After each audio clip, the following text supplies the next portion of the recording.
these headphones. And Davey. So I have been told I'm past the contagious stage. However, this could linger for 6 weeks, is what I was. Oh, that's great. Told. You know, the coughing and the.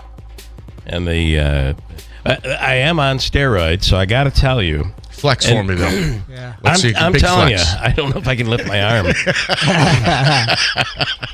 Gain that much muscle, huh? That quick. I will tell you, they do say you gain, and I'll be on it for what is it? Like it's 4 pills for 3 days, 3 for 3 days, 2 for... No. Whatever. Yeah, that's what I have. No. Oh, so mine was 4 for 2 weeks. Oh, mine is a 3 for lesser. 2 weeks.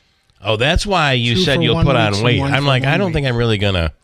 I mean, No, you might you just a do little it. You just do it naturally. Naturally. I said, well, it's in... you don't need pills. And by the way, it is in my your DNA. First ballot for the Hall of Fame's over, too. Yeah. So I'm 4 for the first 3 days. Yeah. Then I go to 3. Yeah. Then I go to 2. So mine is really only about a week and a half. I just switched to 1. So you're on yesterday. prednisone also. Yes. It is one thing that I do like about it is for no reason at all I dug a ditch in my backyard. Oh yeah. Are you sure that's not meth? I think that's meth. No, it is.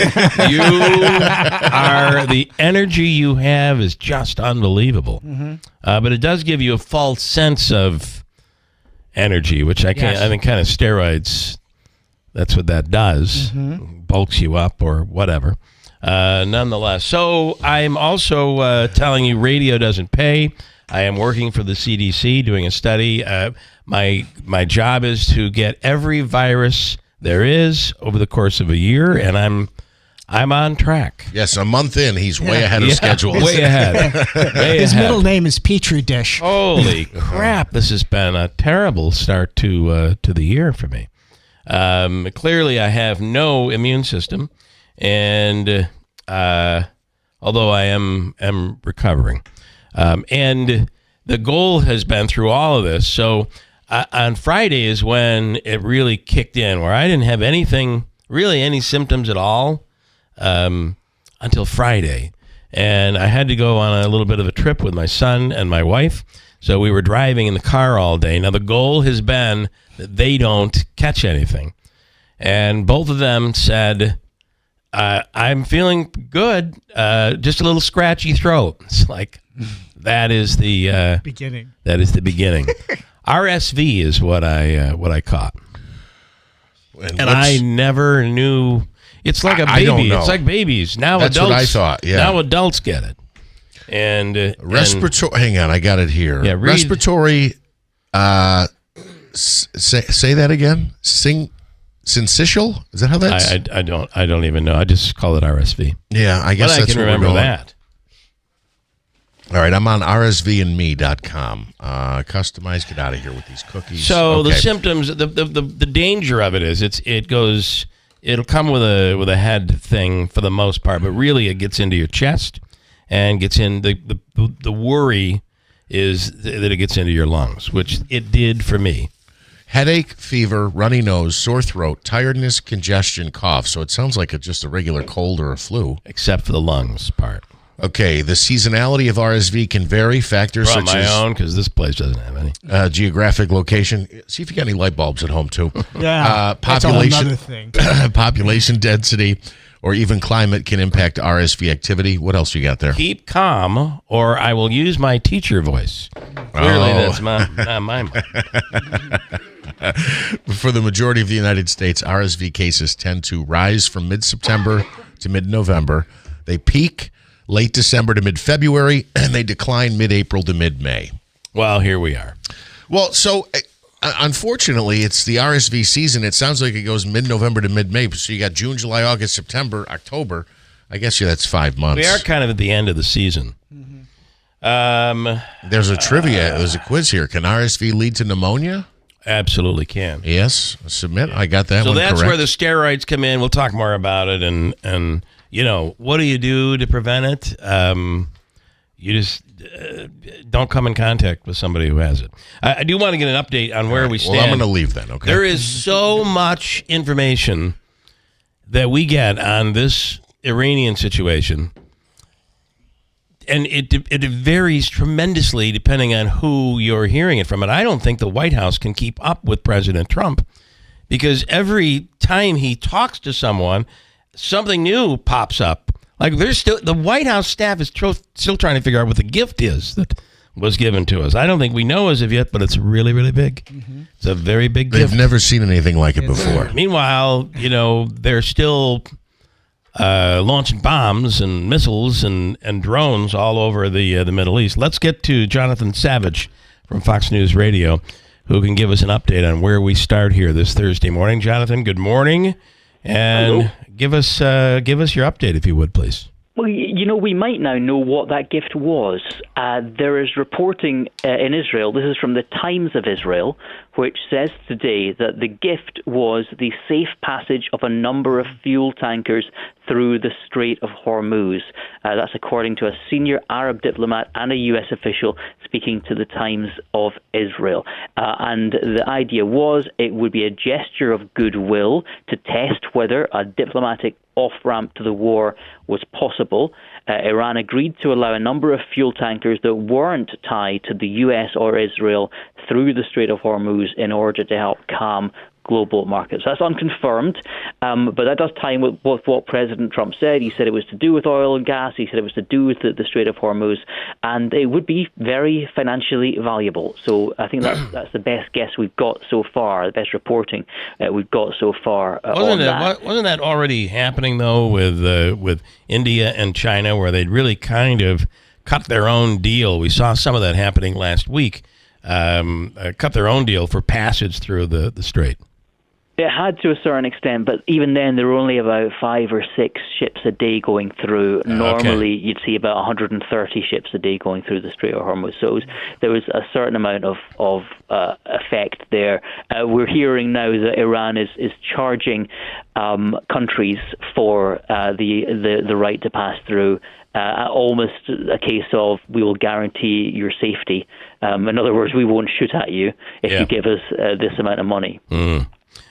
Which is one of their demands going forward. We certainly have passed along demands to them, it seems, and just recently they seem to pass along demands to Washington, which includes being able to control the strait, right? Yeah, they want recognition of their authority over the Strait of Hormuz. That is obviously something which is concerning. I mean, the Strait of Hormuz wasn't an issue before this war started. It was open, it was fairly free, but now Iran has, I suppose, discovered that they don't need to do an awful lot in order to use the Strait of Hormuz as leverage. They don't need to be shooting at every single ship. They just need to threaten it, and ships are not going to go through. So this is now their main point of leverage in these negotiations. And one of the things that I think has been a positive is we have avoided the blowing up of energy facilities, key energy facilities in Iran and around the region. There have been some close calls, but it seems like for now we have temporarily avoided that. Yeah, President Trump said last Saturday he was going to give Iran 48 hours to fully reopen the Strait of Hormuz, or the U.S. would obliterate Iran's power plants and energy infrastructure. Then on Monday, just before this 48-hour limit expired, he said he was giving them another 5 days, and he said that was in response to very positive negotiations and talks that have been taking place over the weekend. Now, I think talks and negotiations might have been overstating a little bit. There's certainly been intermediaries who have been conducting negotiations, or at least passing messages back and forth.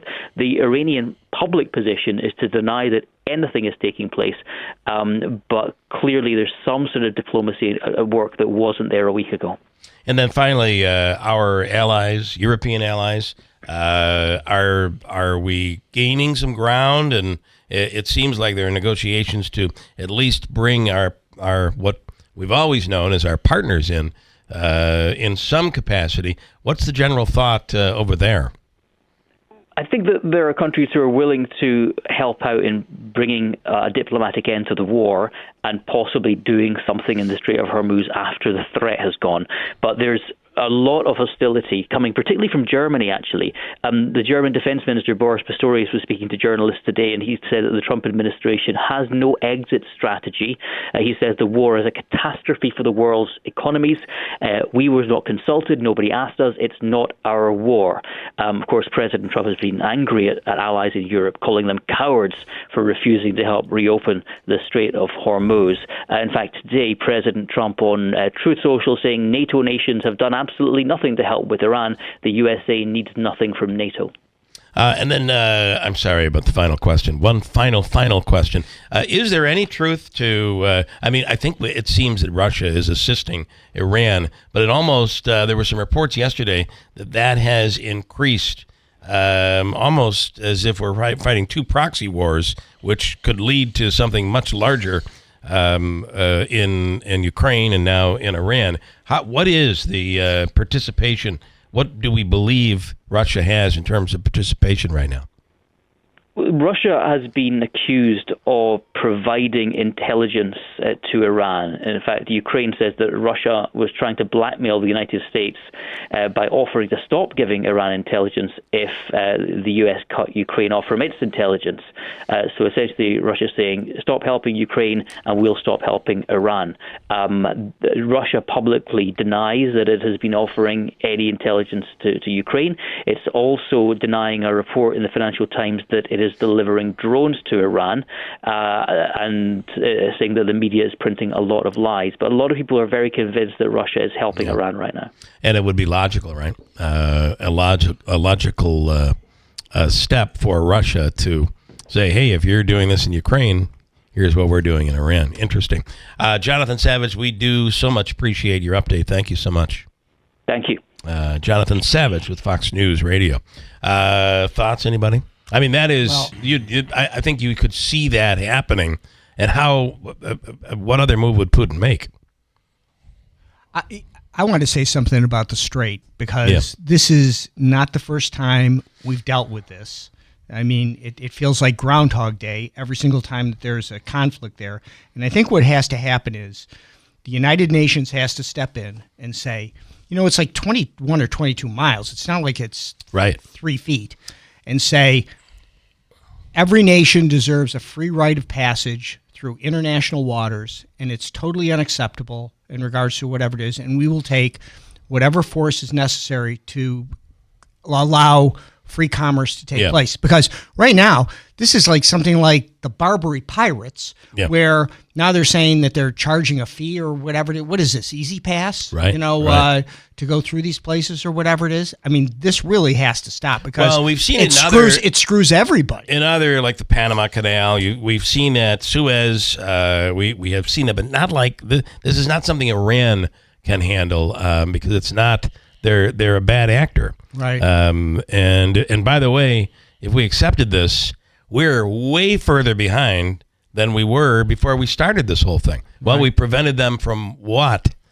We already prevented them from having a nuclear advantage back in June, and look how that worked out. And the way they're able to, this new warfare that we're living in with drones, right? They're able to produce these for almost nothing. And when you have China, maybe, and Russia, maybe, pumping supplies and who knows, drones into Iran and missiles, we have a proxy world war going on right now. Yeah, and I think the American public is, if we're going to be running convoy duty, you're talking about drones, potentially suicide bombers, missiles.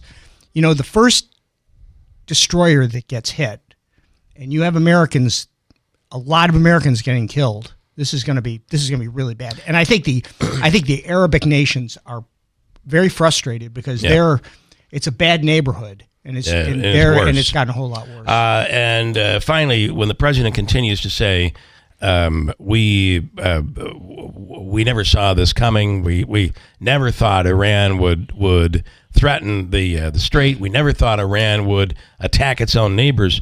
All of that is stuff that even we talked about when this thing first started, based on reports from military strategists. This is something we've known this is not, as you said, this is not a new, and no one is saying the United States hasn't obliterated Iran. Right. What we have not done is the most important thing. We got rid of their Air Force.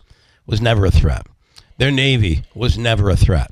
The threat has always been the missiles and the drones, and that we have not gotten rid of, which you can't declare war until that part is over. And I don't know how we get there. And of course, there's that whole thing. Can they develop a nuclear program? So there's a lot going on there. There's a lot happening. I'm clearly obsessed with it. It's basically just depressing. What else was I going to do? I'm sitting home and I'm just watching TV. And everybody's got a different take. And it's interesting. Depending who you're watching, you might think things are wonderful right now. Or you might think it's the end of the world. Combine all of them, and it's somewhere in between, but it ain't good. We'll break. Manaski has an update on news coming up in a second. It's 6:41.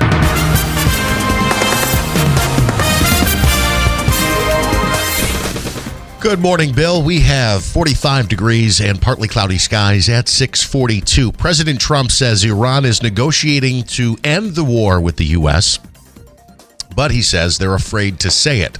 Speaking to a crowd at a Republican fundraiser last night, Trump said that Tehran wants to make a deal, but they aren't admitting it because the people the U.S. is talking with are afraid they'll be killed by their own people. Trump said they're also afraid they'd be killed by us. Travelers still facing long lines at TSA checkpoints with the partial government shutdown still underway. Meanwhile, President Trump says he may call up the National Guard for more help with staffing shortages after deploying ICE agents at some airports. The Department of Homeland Security says more than 400 TSA employees have quit since the start of the shutdown. Jurors in Los Angeles have found a pair of social media giants liable for addicting kids to their platforms. They sided with the plaintiff, a young woman, in the landmark federal trial involving Instagram's parent company Meta and YouTube's parent company Google. She was awarded $3 million in damages. A Republican congressman is introducing legislation to rename Florida's Palm Beach International Airport. Congressman Brian Mast unveiling the bill this week to rename the facility as the Donald J. Trump International Airport, echoing a move made by Republicans in the Florida legislature last month. Major League Baseball's new automated system for determining balls and strikes was put to the test last night. It happened in the fourth inning of the Yankees-Giants game in San Francisco when Yankees shortstop Jose Caballero challenged a strike. The machine determined the umpire was correct, and Caballero lost that appeal. That was a close game. Yeah. Davey, did you enjoy opening day? This was just so Andrew wouldn't complain, because he had to love last night. Yes, I enjoyed it. Max Fried with a gem, but Aaron Judge went 0 for 4 with 4 strikeouts. That's not good to start the season. Well, scored a lot of runs. There's only 161 games left, so don't count the chickens before they hatch. Okay. All right. Hope the Mets fall on their face today. Okay. Oh, that's really good. Nice. That is going to come back to bite you. Nice. It'll be that will come back to bite you. The Mets that everybody's like, they're not going anywhere this year. He was channeling Andrew there for You a never pretty know. shining moment. We'll see if Soto goes 0 for what? 0 for 4? Smitty, do you want to tell everybody when the NCAA tournament resumes? Tonight at 7 o'clock. All right. There you go. How about there's a lot I haven't talked about. How about the Syracuse women going down by 53 against UConn? I thought the coaches' post-game comments were ridiculous. Well, you mean, how come we keep getting put in the bracket with UConn? That's terrible. I mean, what are you talking about? How about putting a team together that can compete with UConn? That's respectably. Yeah. And just make it a game. 65-12 was the halftime score. I mean, this basically was, how come I got to play them? That was nuts. Yeah. Well, they were out with their main point guard. Darius was out on an injury. How about McNamara? I like the move. I think everybody loves it. Yeah, I think so. We're going to like it right up until it doesn't work, and then it's going to be, I told you this wasn't going to work. Now there's a report out there this morning that I saw Carmelo Anthony may be the general manager. The general manager. Yes, Jeff. A lot of former athletes. Listen, raise money. A lot of former They've athletes. added GMs now. Yes, you are right, Bill. A lot of former GM college players are becoming general managers of their college that they went to raise money. Yeah. They're NIL fundraisers is what they are. Syracuse is going to need it. And also the player from Siena has entered. Doty. Doty has entered the what do they transfer call it? portal. But there's also a young kid from Chittenango who goes to a prep school that were recruited by McNamara. He already was committed to Siena. Be interesting to see if he deflops and comes to Syracuse. If nothing more, this move, I feel, gives players, gives Carmelo Anthony, gives investors, money people, a little hope for Syracuse. It gives them excitement, which could allow them to raise some money, which could allow them to do something. What are we up to? Weather? Is that where we're at? Yes, I do want to. It's going to be warm. I can't believe. Go ahead. Yes, it is. I want to mention something on the TSA checkpoints. Did you say? Well, I'll get to it in a second. Here's a look at your Weather Center forecast. We will talk about that because what a mess, right? Yeah. Unbelievable. Milder than our next cold front on the march, and that's going to cool us off. And by tomorrow morning, maybe some snowflakes flying in some spots. Now, right now, not looking for accumulations, maybe in the North Country. Either way, we do have some rain on the way. That's going to come in this afternoon, 62. Rain may end as a little bit of snow late tonight, early tomorrow. Tonight, we are just below freezing, and sunshine will develop, though, by tomorrow afternoon, 37. Sunny, 33 on Saturday. We'll start off in the teens. On the Weather Channel, I'm meteorologist Ray Stajic, WIBX, 950 AM and 92.3 FM. Partly cloudy skies, 45 degrees at 6:48. Lots to, and we may get a little sunshine till around 12:30, 1 o'clock today before clouds come in, and then by later in the afternoon, as Ray says, rain. But we will reach low 60s. Yes. And then back to a few days of winter, it looks like. Quick break, and we'll talk about the whole TSA. If you have to fly, think about this. Easter is in 2 weeks. A lot of people travel. This, if this is not corrected, what a debacle it's going to be in the airports. At 6:47 at WIBX.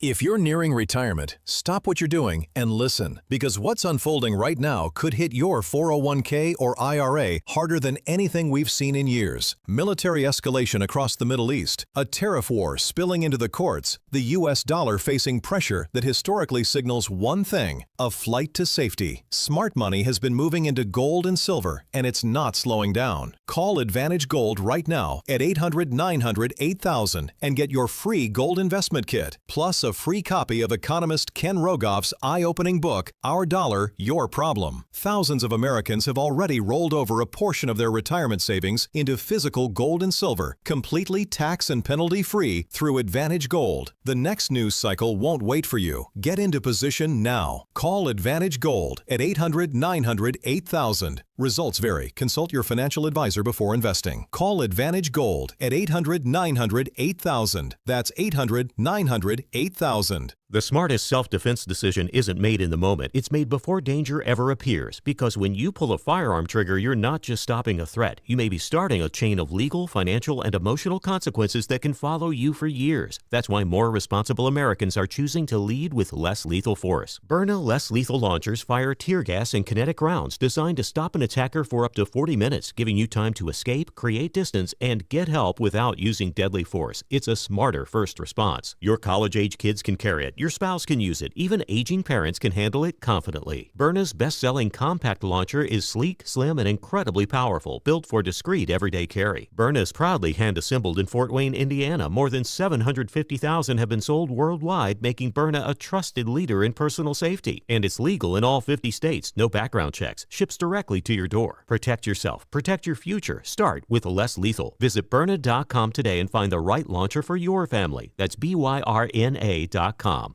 Don't rely on a standard off-the-shelf security system. When it comes to protecting your home, there's a big difference between plug and play and a professionally designed system. At CML Security, security is personal. Their skilled technicians meet with you one-on-one, walk your property, and design a custom system built around your family's needs. From security cameras, intrusion systems, and smart home features, they can also add a level of fire protection to their intrusion systems. They install commercial-grade equipment and provide a warranty on systems that they install. Call CML Security at 315-866-5845 today to schedule your in-home consultation. That's 315-866-5845 or visit cmlsecurity.net. Based in Herkimer, they serve the central New York area. CML Security. Call 315-866-5845. Personalized protection your family can trust.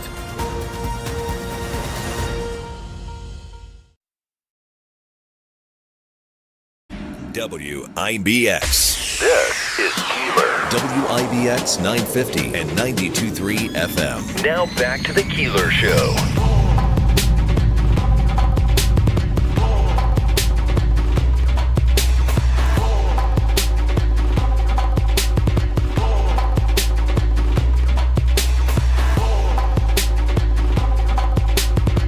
So much happened while I was gone. How about Hamilton, though? Hamilton College? Yes.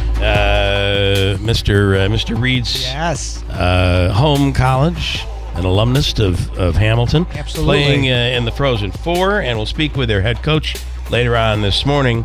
And also this morning, we'll have Susan Ashline on, true crime author, featured on Hulu, and her book about Gordon Woody Maurer. Ungrateful Bastard is and he's looking to get out of jail based on a mistrial, or at least get a new trial. Yeah. So we'll speak with her, and I believe what he'd be looking for in a new trial is basically time served. Maybe, I don't know.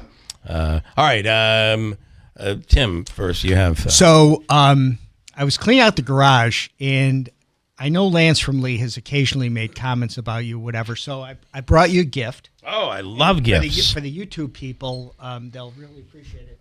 So, Jeff, if you give it to Jeff, I brought you a bucket, so it's better for you to be able to carry Pacenni's water. You can carry multiple cups. Like you were restricted. A lot of water. Oh my God, this is awesome. To maybe just a tumbler, Exactly. right? I like Exactly. this. Now you can carry his water on multiple issues, Bill, all at the same time. It's just the right size. Yeah, it's a smaller bucket for a smaller Look man. at that. I think there's even an inscription on the side where it says sales tax revenue. Yeah, that's here.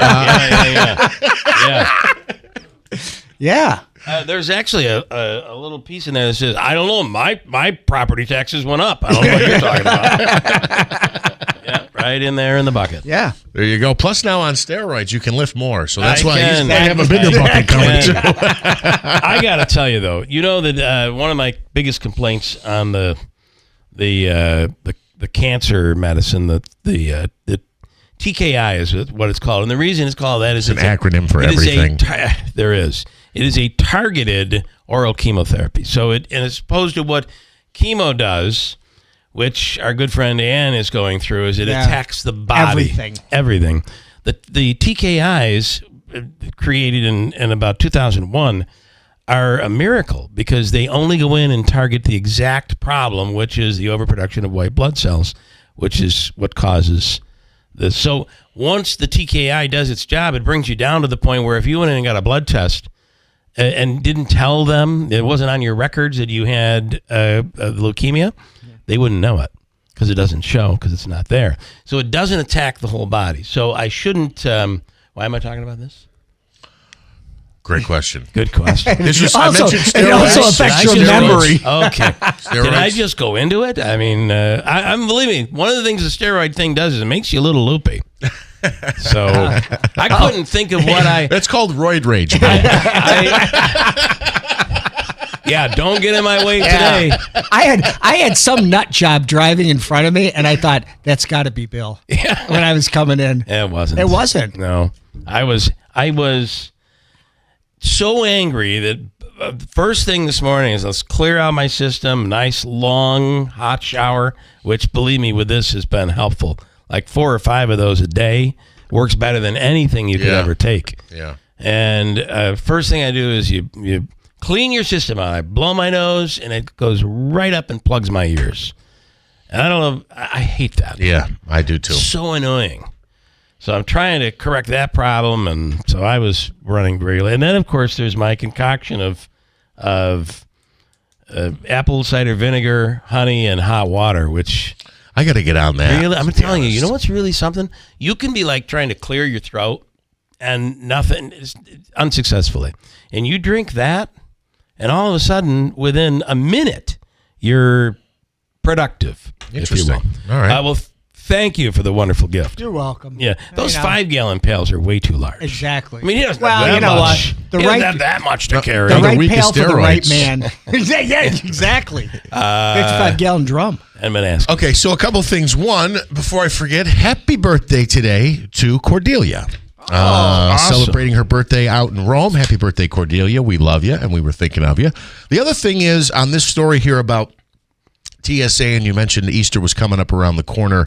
I see here the Department of Homeland Security reports that they didn't say how many more than 400 TSA employees have quit since the start of this most This recent isn't going to be shutdown. a quick fix when we put them back on payroll. So Senator John Kennedy, a Republican from Louisiana, who always, I feel like he embellishes it intentionally, his accent. Look, it's right there. It's as big as Dallas. You know it's what as happens? big as Dallas. The Kennedy, is it? What is his name? John Kennedy. It is John Kennedy. His Southern drawl, if he goes just a little bit further, it's actually the Kennedy New England drawl. They meet somewhere on that bottom part of the grammar scale. Yeah. No. So I had mentioned this, and I don't think this is some genius idea I came up with, and I think most of us can probably agree on it. But he introduced a bill that said if the government is in shutdown or in a partial shutdown, as it is now, he proposed a bill that would take the paychecks of United States senators, as he described it, put them into a vault, essentially, but they would be withheld until a resolution was passed. And I kept bringing this up because, and again, this has nothing to do with me. I think it's a common sense idea, but he brought it forward, essentially saying we have these government employees. We expect them, first of all, they have important jobs. We're talking TSA for sure. Secondly, that we expect them to still come to work when we're over a month now where they haven't been receiving pay, and yet we're here not solving the problem, and we're still getting paid. And how about the airports in Washington? At least some of the airlines have stopped the perks. You can't go into the lounge anymore automatically if you're a U.S. congressman and all that. Good. I mean, both sides have guilt in this, and it's just terrible. Quick break. We'll do news and talk more about all of this coming up here. Hurt in a car? Call William Attar. 315-444-4444. Ready for your next adventure? Discover a whole new world beneath the surface with Seize the Day Scuba. Seize the Day Scuba makes it easy to become a certified scuba diver, even if you've never tried it before. Their experienced instructors guide you step by step with fun, safe, and professional training designed for beginners. Call Seize the Day Scuba in Yorkville today at 315-794-7787 or go to SeizeTheDayScuba.net and start your scuba certification. Seize the Day Scuba. Don't just visit the ocean, explore it. At Macy's VIP sale, there isn't just one way to save. First, take 25% off our best brands like Good American, Tommy Hilfiger, Calvin Klein, and so many more. Then, take 15% off must-have beauty and fragrance from Miu Miu, Yves Saint Laurent, and Prada. And Star Rewards members can earn Star Money even faster on everything else. Only at Macy's VIP sale. Hurry, it all ends Sunday. Savings off regular and already reduced prices. Exclusions apply. Something old is new in the village of New Hartford. Introducing Handshake Antiques, now open at 66 Genesee Street, next to Giorgio's Village Cafe. Not your grandma's antique shop. Think clean, curated, and cool. From high-end furniture, vintage fashion, vinyl records, to oddities and all things eclectic. And we're always buying, so look in your attic or basement. And if it's old, call Handshake Antiques. Plus, inventory changes weekly, so every visit is a new find. Handshake Antiques, where it never went out of style. WIBX Utica Rome, W295 From the WB Payne Insurance Studios, your news talk leader since 1925. WIBX 950 and 92.3 FM. Now the latest from Fox News. Another Iranian military leader taken out.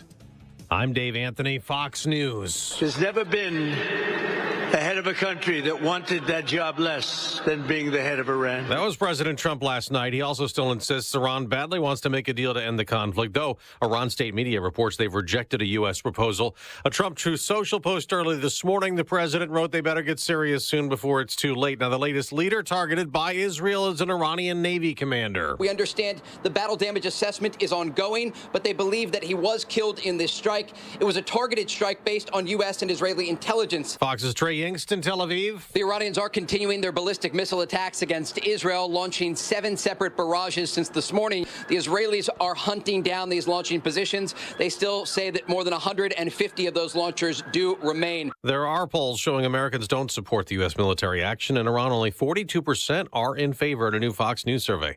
Nicolas Maduro, the captured Venezuelan leader now jailed in the U.S., goes back to federal court this morning, along with his wife. They're both facing drug and narco terror charges. The judge could rule on a motion by Maduro's defense team to throw out the case on the grounds that his Sixth Amendment rights are being violated. Now, they argue that that's happening because the U.S. government is blocking the Venezuelan government from paying Maduro's legal fees. Fox's Nate Foy outside the court in New York City. The Trump administration argues Maduro's not Venezuela's legitimate leader. Lines will probably be hours long again today. At some airports, TSA agents remain unpaid over a standoff in Homeland Security funding. The TSA says U.S. air travelers are now experiencing some of the longest wait times in history. And when you dive into the numbers, it's no wonder. Since this began, nearly 500 TSA agents have simply thrown in the towel and quit. That's Fox's Doug Luzader. They'll miss another paycheck tomorrow. America's listening to Fox News.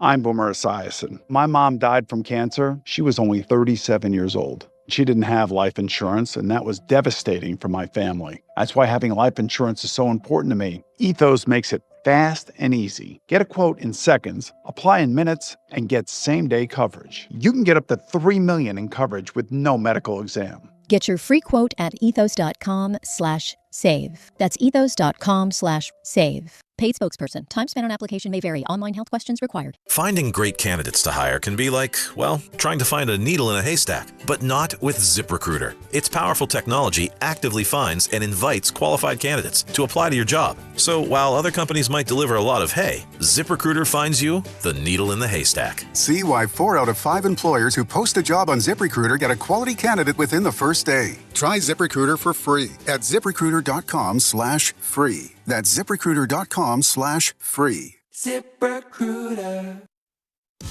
A big loss in court for Meta and Google in a social media lawsuit in Los Angeles. Lawyer for the plaintiff, Mark Lanier, says the verdict is the tip of the spear. There are so many families who've been tragically hurt through the addiction of social media. Meta and Google's YouTube denied claims they knowingly created addictive features harming young people's mental health. They've been ordered to pay $6 million in damages. We now know that they were manipulating our children for profits while we were watching and trying to keep our families safe.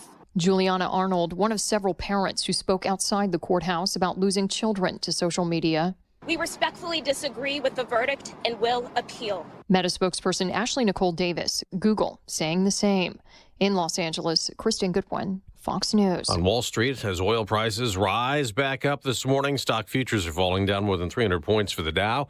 It's baseball season after opening night, as the Giants hosted the Yankees in San Francisco. And New York got off to a quick start in this one. They put up 5 runs in the second inning to take an early 5-0 lead, and they did not let their foot off the gas. Big career numbers against the Giants for the guy they call Big G, who has driven in a run with the 3rd straight hit to open the 5th inning. The call on Netflix, Giancarlo Stanton with an RBI single. He had 2 hits on the night as the Yankees shut out the Giants 7-0. Max Fried only gave up 2 hits and struck out 4 batters. Tony Genualdo, Fox News. Now, this will be opening day for 22 more teams playing this afternoon and tonight. Also tonight, the college basketball March Madness resumes with 4 Sweet 16 games in the NCAA men's tournament. In the NBA, the Oklahoma City Thunder's 12-game win streak snapped by Boston 119-109. The Thunder used to be the Supersonics. Years ago, they moved out of Seattle. Now the NBA is considering expansion teams in Seattle and Las Vegas. I'm Dave Anthony. This is Fox News.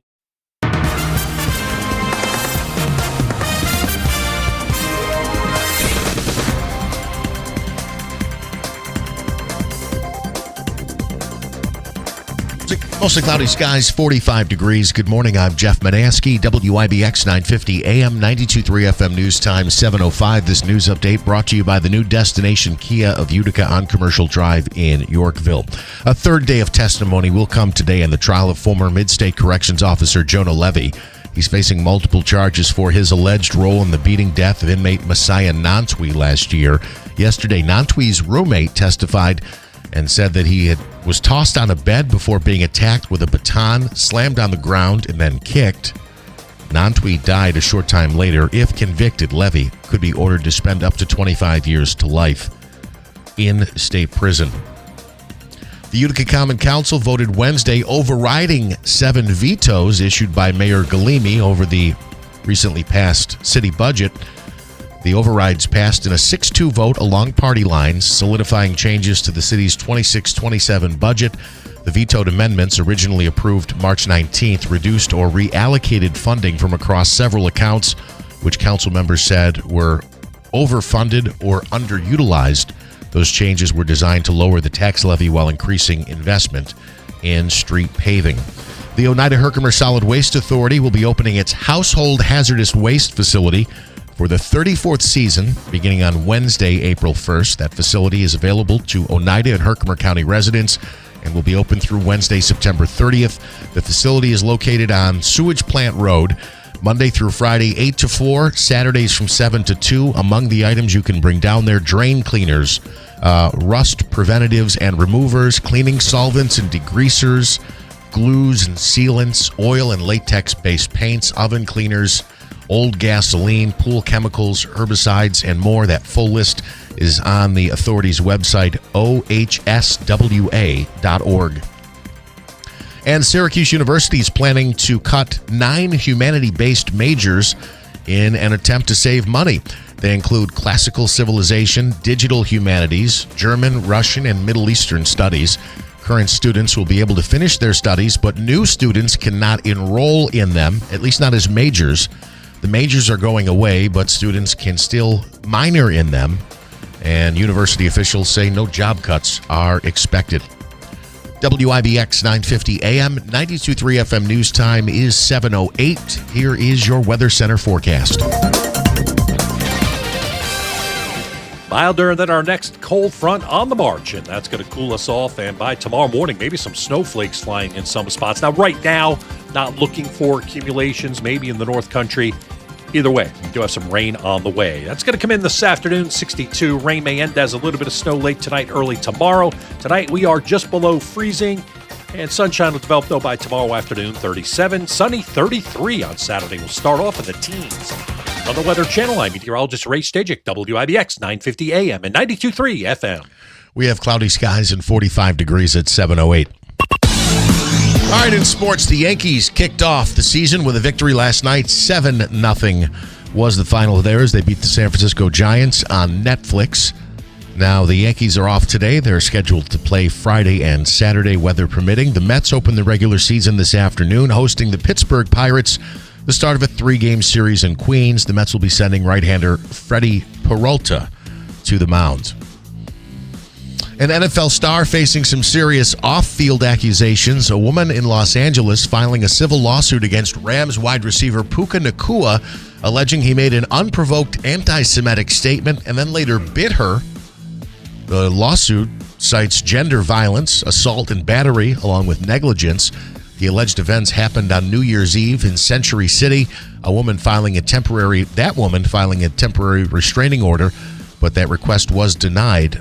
Nakua's attorney says he denies the allegations in the strongest possible terms. There are reports that there will be a hearing in the case scheduled for April 14th. For the first time in more than a decade, the NFL will kick off this next season on Wednesday, not Thursday. The league saying the Super Bowl champion Seattle Seahawks will kick off Week 1 on September 9th. That change from the usual Thursday night kickoff is due to the San Francisco 49ers taking on the LA Rams in Australia that day. The last time the NFL opened on a Wednesday was in 2012 when the league avoided conflicting with the then President Obama's Democratic National Convention speech. The Seahawks' opponent will be announced later this spring. The NBA Board of Governors authorizing formal evaluations to add 2 teams to the league, they being Las Vegas and Seattle. The NBA has hired an investment firm to assess ownership groups, arena plans, and economic impact. Now, this does not necessarily mean that those 2 cities will get teams, but this authorizes an investigation or a probe into whether or not it's feasible. There will be a vote in the future on whether or not they actually want to add teams, 2 new teams to the NBA. And, Bill, the NCAA men's basketball tournament resumes tonight. We are in the round of 16. Of course, Friday afternoon, 3 o'clock, Hamilton plays Aurora in one of the 2 semifinal games on Saturday.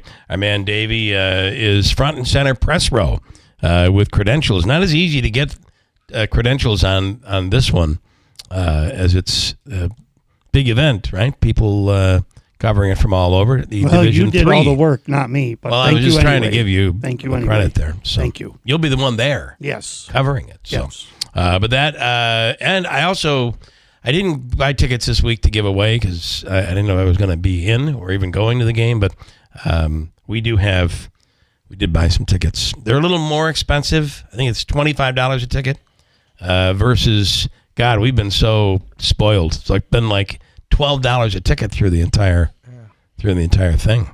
Pretty good. And boy, what a tough loss for Utica. Yeah, really.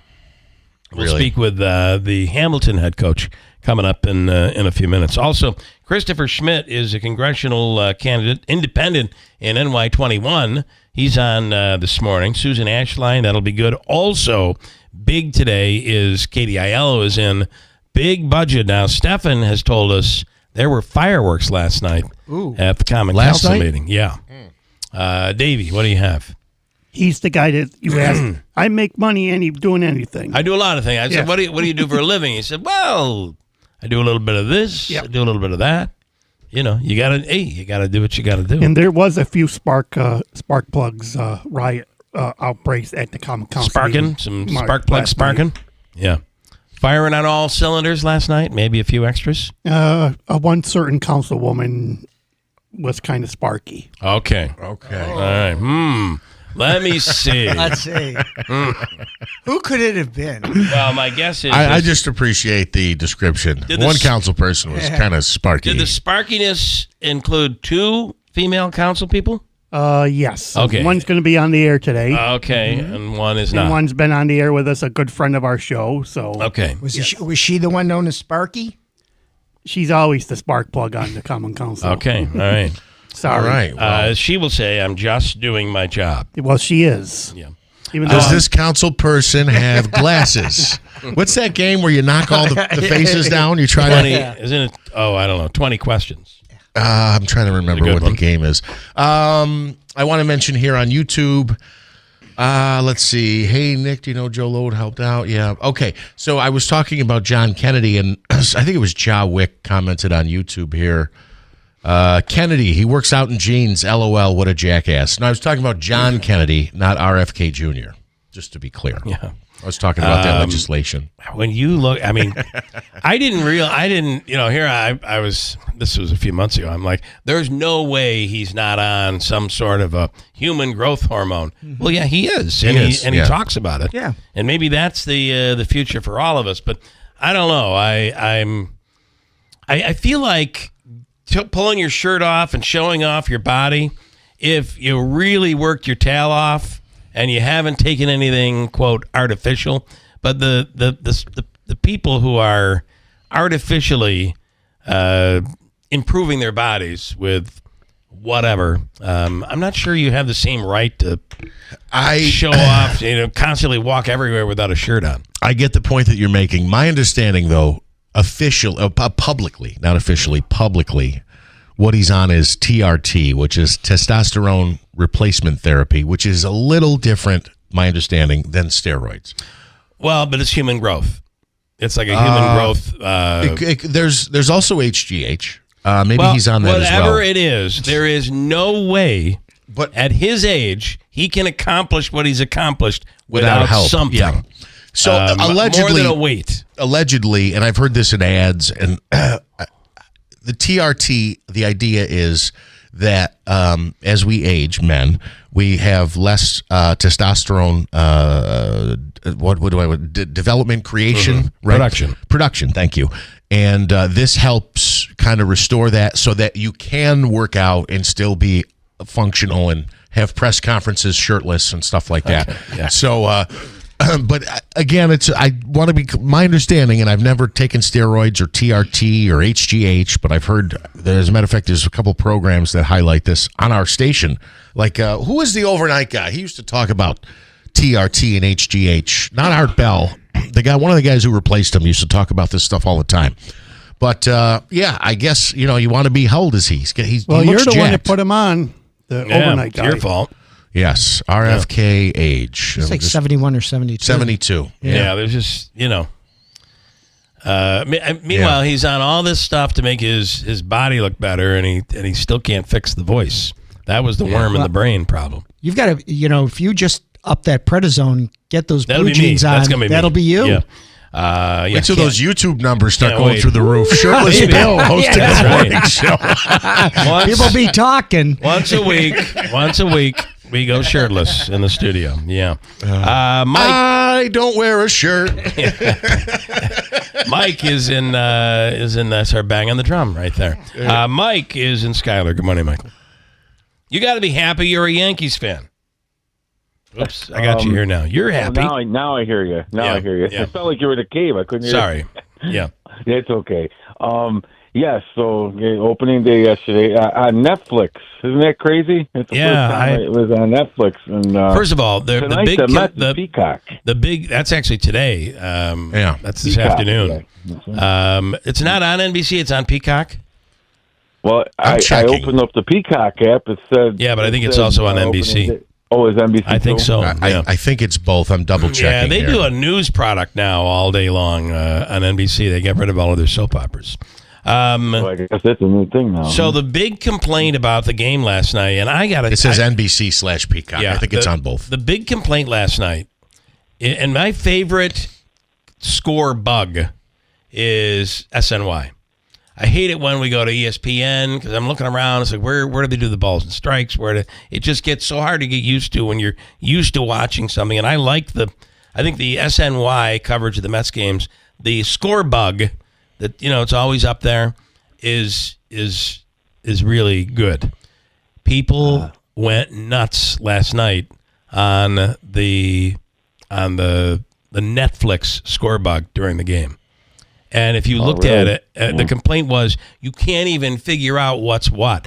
And then on top of it, when you blow it up, you're looking at it and you're like, okay, that means that's balls and Yeah, strikes. I'm looking at it Hard now. to figure out. But then it gets worse because then they don't blow it up. It's in a small box to the lower right-hand corner. And you cannot, I don't care how big your TV is, there is no way you can tell what half the stuff is on that score bug. So somebody... You're going to have to modify that down the road or something. Yeah, you would think you'd have thought that out a little better. It's like, Right. But that was the big... The automated balls and strikes thing, you got to first look at that. And I guess there was a challenge. There was, challenges in there. I don't know how to... I saw some of it in preseason. We'll see where it goes. What is your thought as an umpire? Go ahead, Mike. Go ahead, Mike. I was going to say I think it's good for the game because I think it's gonna make everyone better. I think it's gonna make the umpires better, the hitters, and the batters and pitchers because now it's almost like there's accountability too, because obviously if the call is bad enough and they only have 2 seconds to really challenge it too, and if it's and the thing is too, I don't know if you know this, but I guess you have 2 challenges, right? But like say you lose both challenges, if the game goes extra innings, you get a challenge each extra inning. Oh, did you know that? Really? Each extra I inning? looked that up. Too, because we haven't seen it really, because only game 1 was yesterday. Right. But yeah, so all right, that'll be interesting. Manasseh, what's your thought? So my thought briefly is, I see some of these, and I think you guys have seen these too, where they challenge, and let's say the umpire calls it a strike, and they do the replay, and it's 0.1 inches off the plate. That's going to be where the ump called it, right? And I think that should be a strike. It should be a strike. Come on. Yeah. Right. So, and interestingly, but is that overturnable? If it's 0.1 off, yeah, it's either in the zone or out. Okay. Yeah. So that would be considered a ball. A ball. And the ump's call would be overturned, and it would not cost the team a challenge.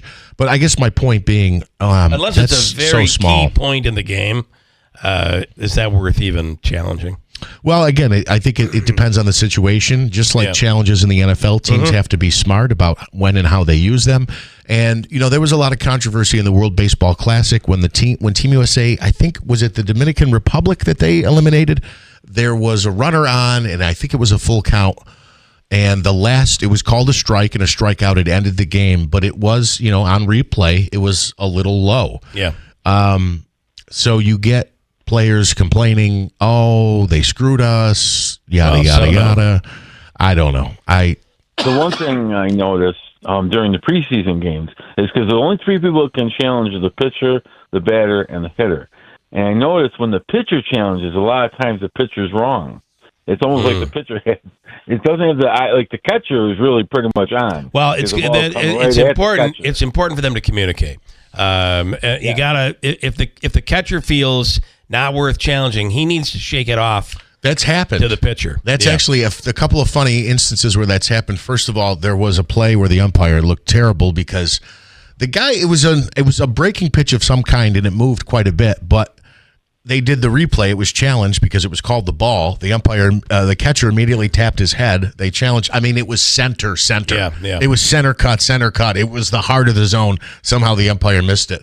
There was also another play where a pitcher threw a ball. To me, it looked like an excellent frame job by the catcher.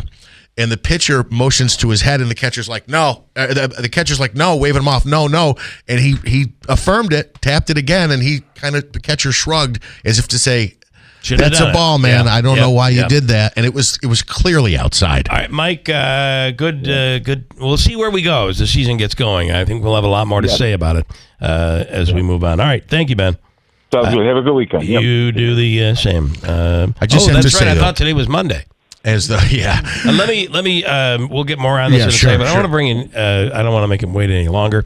Rob Haberbush is the head coach of the semifinalist Frozen Four team that will be playing on Friday afternoon at 3:00, which should have been the 7:00 game in my opinion, but whatever. Is Hamilton College in the Frozen Four? Utica is the home venue. The home team is Hamilton this weekend. Good morning, Coach. Good morning, Bill. Thanks for having me. And congratulations. Thank you. Thank you very much. So here you are. I mean, this is about winning 2 games. And let's talk about the game on Friday. What do you anticipate? Sure. Yeah. So we drew Aurora University out of Chicago.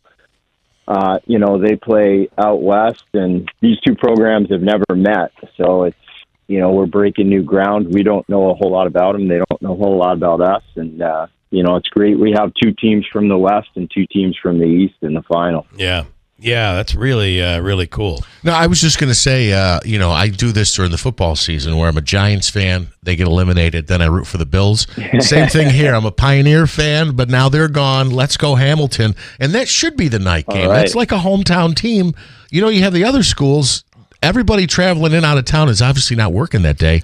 I'm surprised that's not the nightcap. Well, Yeah. I don't know how they came up with that. We just get told when to play. Yeah. So we're just happy to still be going. So we'll take it. Coach, can you give us some history? Has the program ever made it this far in a Frozen Four run? No, this is our first one. We went, we've been to the NCAA's 3 times. We went in 2017.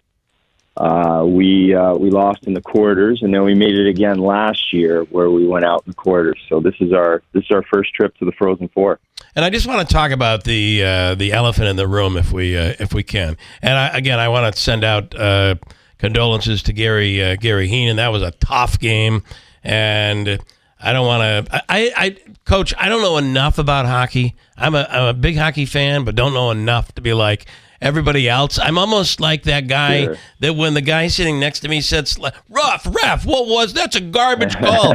I'm like, ref, come on, that was a garbage call. I have no real idea. Yeah. But the calls seem to be really tough on Utica Saturday night. And I feel for Gary Heenan and that team.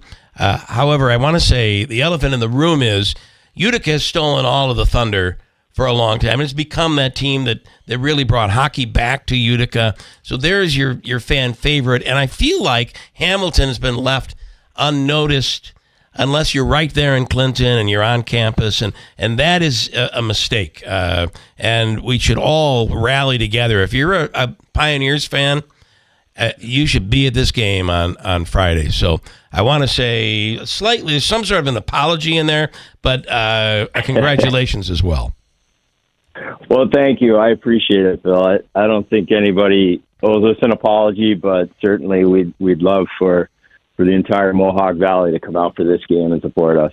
And then from the next step, the championship game is on Sunday. What time is that game on Sunday? 3 o'clock also? That game is at 3 o'clock, yes. Okay, all right. And let's talk about, if we could, just to go back just a little bit. That game last Saturday night, you've been in some really close games to get here. And when I looked at that score and you guys were tied and going into overtime, I'm like, great. Oh, my God. There is a high-pressure moment for you. Yeah, it's funny. I looked back just a couple of days ago. I thought to myself, gosh, we've gone to overtime a lot. Mm-hmm. And we've played, that was our 9th overtime game this year. So we're certainly accustomed to it. But, at this time in the year, all of the games are going to be close. So I think that served us well. We're comfortable in those tight games. And we were playing extremely well. So that's the most important thing, and you got to take confidence in that. And I don't want to look past Friday by any means. You have no idea what you're running into on Friday. Yeah. But, not looking past Friday, there's a very good, you win Friday, there's a very good chance you're playing a team that is 30-0? Something like that, yeah. How do you coach for that? Is it the pull-up? They all put their skates on the same way? Same way we do, Yeah. I'm not going to touch that one, Bill. If we are fortunate enough to win on Friday, we will welcome the chance to play whomever survives over there, whether it's Hobart or Stout. And if it's Hobart and they're 30-0, that'll be a good problem to have. We just want to play. All right, I have my tickets. All excited. We'll see you Friday afternoon, 3 p.m. at the Odd. Go to EmpireTix.com where you get your Comets tickets, and it's the most affordable ticket you're going to find. I think you can get the whole weekend for $40, or I think tickets are $25 each. So get out there and support Hamilton. Good luck, Coach. Thank you, Bill. I really appreciate it. All right, thanks so much. There it is. It's Coach Rob Haberbush with Hamilton College. But it is kind of true. Even this season, we've kind of not given the attention that Hamilton deserved. They were almost always through the season ranked higher than Utica. But, Utica's the team that really brought – Gary Heenan really opened the door for hockey to come back to Utica. Right. No doubt about it. For sure. What he's done with the Pioneers program there – I remember years ago, this had to be over a decade ago, him constantly lobbying for Because at that time, I don't even think the conference had an automatic bid. They were winning the conference, and they were not getting into the national tournament. He was able to change that. The program has been so good. There have been years where there was a fear that they wouldn't win the conference championship and still get an at-large bid, which I think was a huge thing. And they keep knocking on the door. Obviously, last year coming up a goal short in the championship game. And I think the reason a lot of the focus was on Utica this year is because they made it to the championship game last year, knowing they would have the home ice advantage if they made it to the Frozen Four.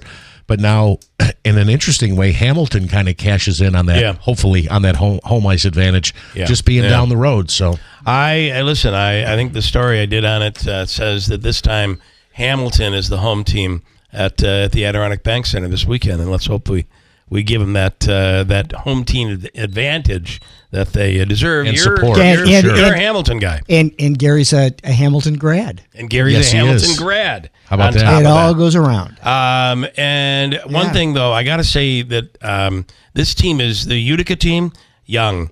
Many of them are coming back next year, and I think that's going to be really big for Heenan. But there's somehow they had several games where they were close or they lost a few games and they outshot their opponents significantly. Somehow, I mean, I'm not a hockey coach or by any means, but those statistics tell you somehow you got to figure out how to get better shots off. Those goalies aren't that good. Yeah, no, and I think part of it is, though, that's an offensive strategy. You know, just put the puck on net. Pound it. You get a deflection. You get a goalie. Anything can happen. Yeah, so put the ball in play. If you don't have a clean shot, putting a shot on might be sometimes the best option. Stephen, good morning. You were at the Common. Will you be at the games this weekend? I hope to. Maybe I'll be at the Hamilton College game, but with today being Mets opening day and it is on NBC, this year is the last year for Mets radio broadcaster Howie Rose. Yeah, he does the radio games. And he's been listen, Howie Rose really came onto the scene back. He was like an overnight talk show host on WFAN back in like 85, 86. And when the Mets won, that's when the Mets broadcast really expanded. And because it wasn't as much of a big deal on TV and radio back then, but it really expanded. And then at some point he became the radio guy. Yeah, Bob Murphy after Bob Murphy. Bob Murphy and Gary Cohn did the radio play-by-play, and then Gary Cohn moved to TV. Yeah, and he's doing Jersey Devils games, right, as well? Who, Howie Rose? No. Cohn was doing hockey. He was doing NHL games for a while. Yeah, too. Plus he's the voice of the Seton Hall Pirates in baseball. Oh, okay, all right. And Bob Murphy was just the greatest. I love Bob Murphy. And Howie Rose did New York Islanders play-by-play. Okay. And that's where Brandon Burke, former Comets play-by-play guy, replaced Howie Rose. Oh, really? Yes. I did not know that. On That's the TV really cool. side. All right, very cool. All right, looks like since 2004, Howie Rose has been the lead radio voice. And that's probably right around the time that Bob Murphy got done. 2003 was when he finished, Stephen, you were at the Common Council meeting in Utica last night. It was heated, I hear. Actually, I watched it on YouTube. Okay. Plug, and thank you. it was heated. Yeah. Who was it? Who between who? Whom? Which member of the council was most heated? Between at large and another council member on the end. I believe council member number 1. Okay, you're being very. It's all in code. Are you saying Samantha and Katie?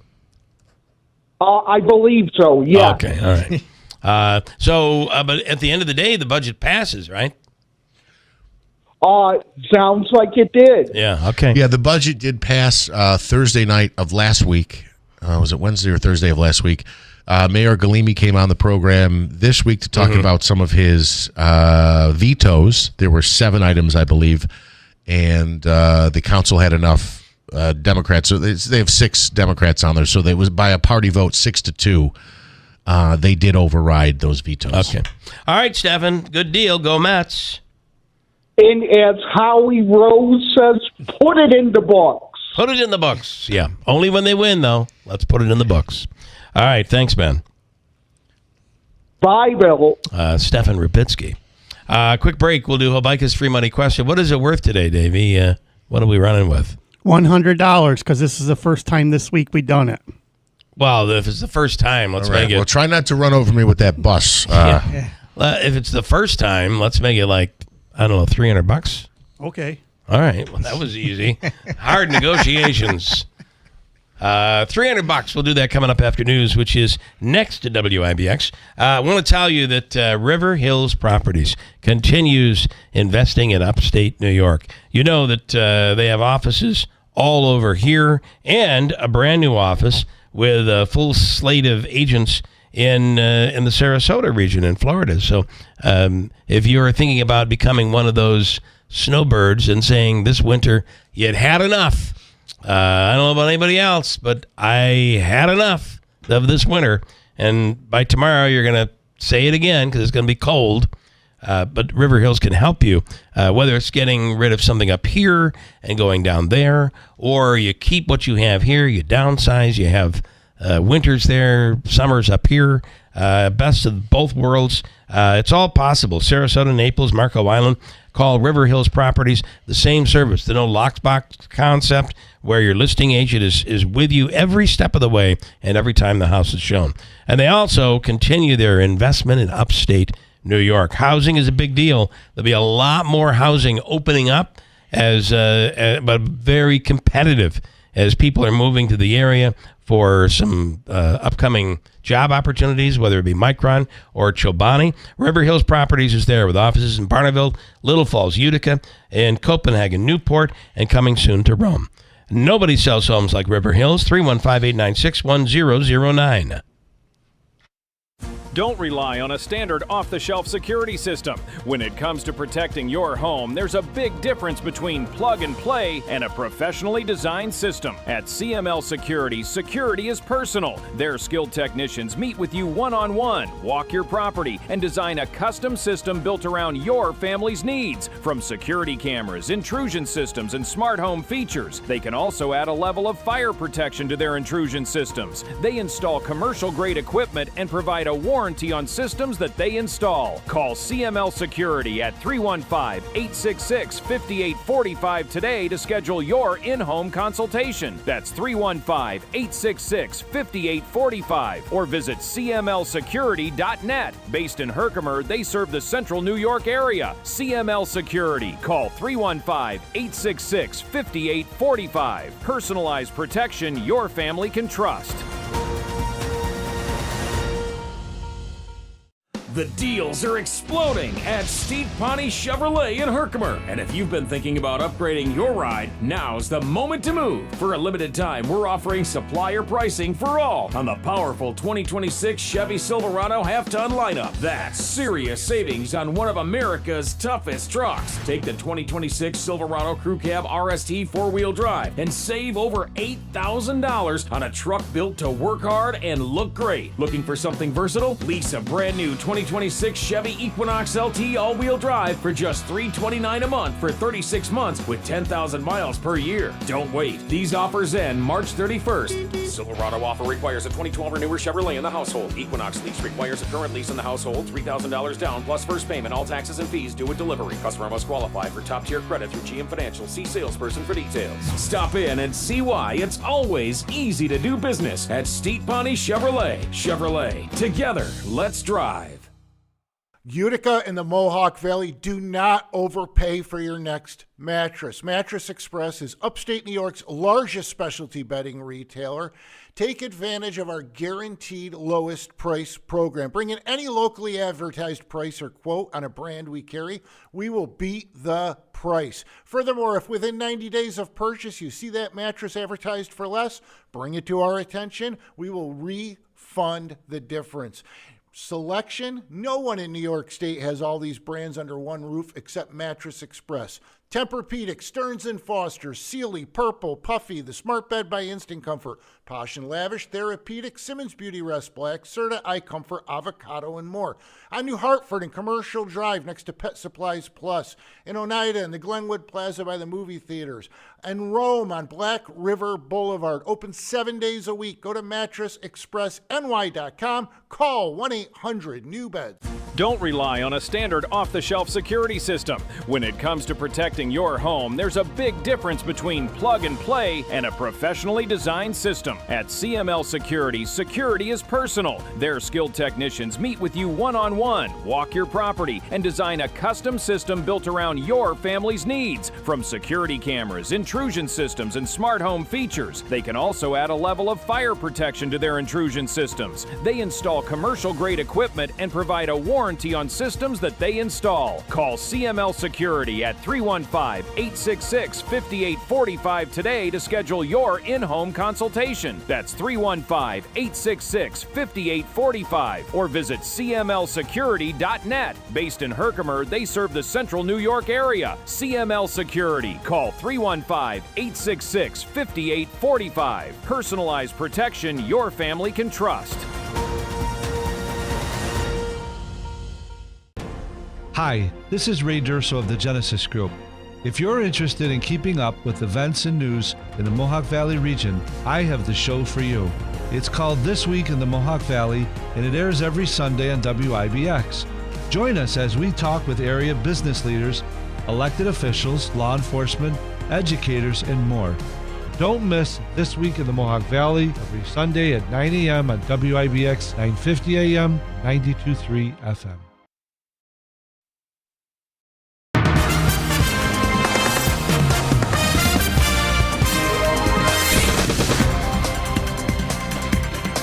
Some sunshine trying to peek through the clouds. We have 45 degrees at 7:41. President Trump claims Iran is negotiating to end the war with the U.S., but is afraid to say so. Trump made that claim at a Republican fundraiser last night and said there are people in Tehran who want to make a deal but aren't admitting it because they're afraid they'll be killed by their own people. Meanwhile, the White House blaming Democrats for the partial government shutdown. Senate Democrats on Wednesday rejected a Republican plan to reopen the Department of Homeland Security with only partial funding for ICE. Democrats are demanding more changes in ICE practices. The White House says Republicans have already offered plenty of concessions. Tuberculosis is making a comeback. The CDC says more than 10,000 TB cases were reported across the U.S. last year, including 967 cases here in the Empire State.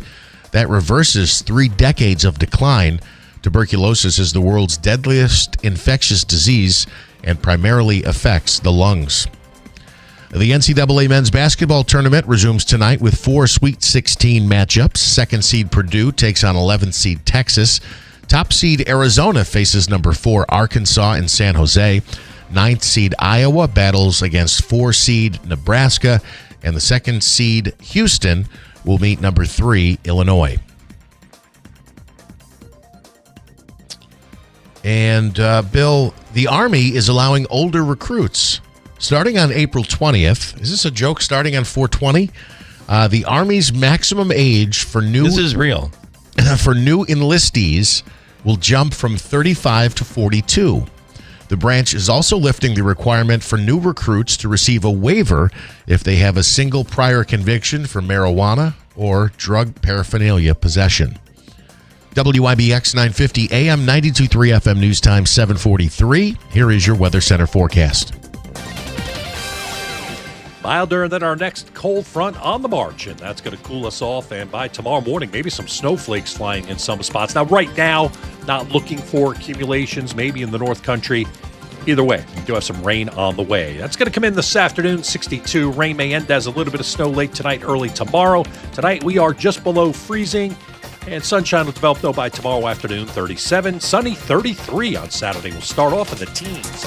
On the Weather Channel, I'm meteorologist Ray Stajic, WIBX 950 AM and 92.3 FM. We have some sunshine trying to poke through the clouds. 46 at 7:44. So did you see the big arrest that happened in California There was out in the middle of farm country. Okay. A woman, a codes officer, was just doing an inspection, and it was supposed to be a farm that was abandoned and shut down.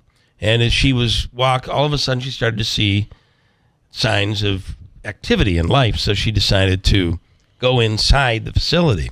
And what she found was a biolab that has ties to China.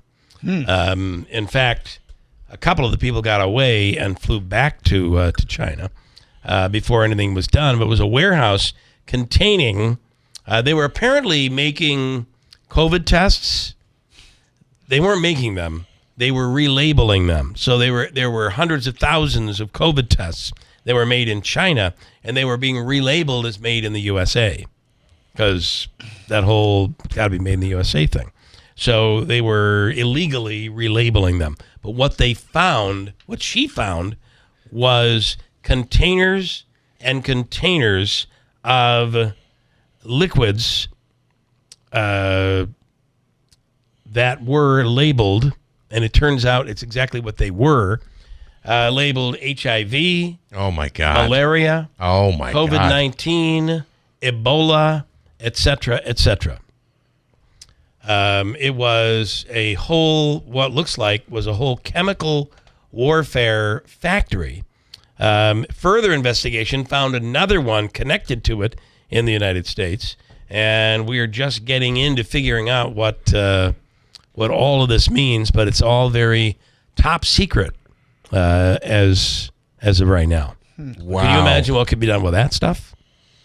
Makes you kind of wonder, right? How easy something could be done with a drone and people that are already right in this country. Pretty scary. And I'm assuming one of them was labeled RSV. I'm pretty sure. I caught it from him. Yeah. Good thing you didn't get the AIDS one. Yeah. I mean, that's scary stuff. All right, let's do Habaika's free money question of the day, and we decided it'll be $300 today. So $300 on the line. Great question, Davey. We're going to go with caller number 10. Number 10.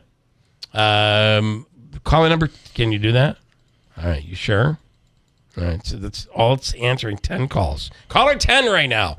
315-736-0186, and it's worth $300. Who is on the line right now, Davey, for no, I don't have to take that? That's our guest. That's coming okay, it's coming up. Okay, so caller 10 right now, 315-736-0186. We'll do the question with hopefully you coming up next. We're your neighbors, friends, and your family. We care about our community, your business, and most important, you. We support charities like the United Way, McMahon Ryan Child Advocacy Center, rather members of IBEW Local 43 and Utica Contractors. You don't just see our work, you live it. From the JMA Wireless Dome, hospitals, schools, and city buildings, the IBEW is part of the community. Central New York's future is bright, and the IBEW Local 43 and NECA will continue to help light, power, and grow Central New York. Start your savings at Tallman's Tire and Auto Repair. Now through March 31st, get up to $170 back on a Firestone prepaid MasterCard. Get up to $70 when you buy a set of 4 eligible Firestone tires. Get an additional $100 when you make an eligible tire purchase with your Tallman's Tire CFNA credit card. Don't wait. These offers end March 31st. Visit Tallman's Tire and Auto Repair in Utica, Yorkville, Rome, and Herkimer, or online at tallmanstire.com.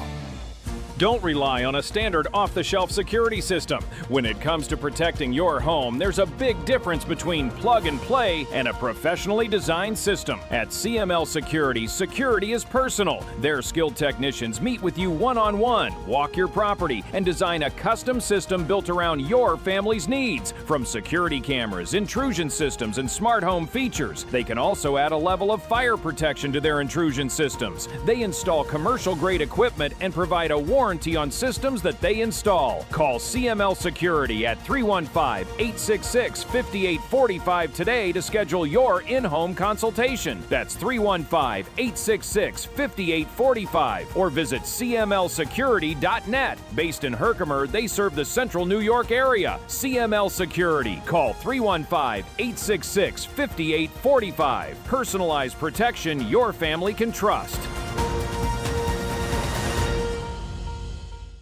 Celebrating 100 years. This is Keeler. WIBX 950 and 92.3 FM. Now back to the Keeler Show.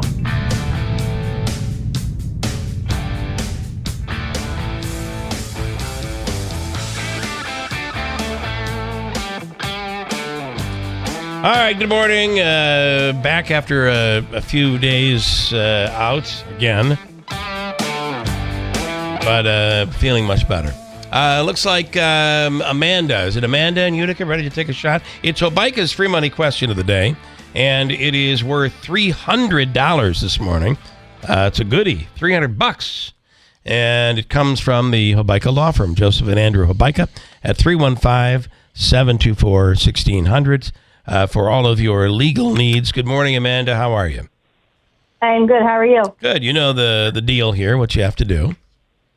You'll have 7 seconds, get an answer in, and it is worth a whopping $300 this morning. It's good when I have a few days off. Okay, here we go. Here's your question. 7 seconds to answer. Here it is. This advertising turned music magazine was founded in 1894. What is the magazine called? Ready? Go. Glide magazine? Is it Glide? Anybody? Rolling Stones? No. No. Sorry. Is it Variety? No. This magazine was initially an advertising magazine turned music magazine, founded in 1894. I'm not sure. I don't know. And it still exists today, and it charts music. I was going to Billboard magazine. I was going to guess that. And the reason, so that it makes sense. I always wondered why they call it Billboard. It was billboard advertising, all sorts of advertising. I wish I blurted that out. 1800s. I would look so much smarter than I do right now. That, by the way, Amanda, was on Jeopardy last night. It was a question on Jeopardy last night. Okay. All right. Well, listen, we have movie passes for you. Glenwood Movie Plex and Rome Cinema 8. Hold on. Davey's going to get your info, all right? Yep. Thank you so much. Thank you, Amanda.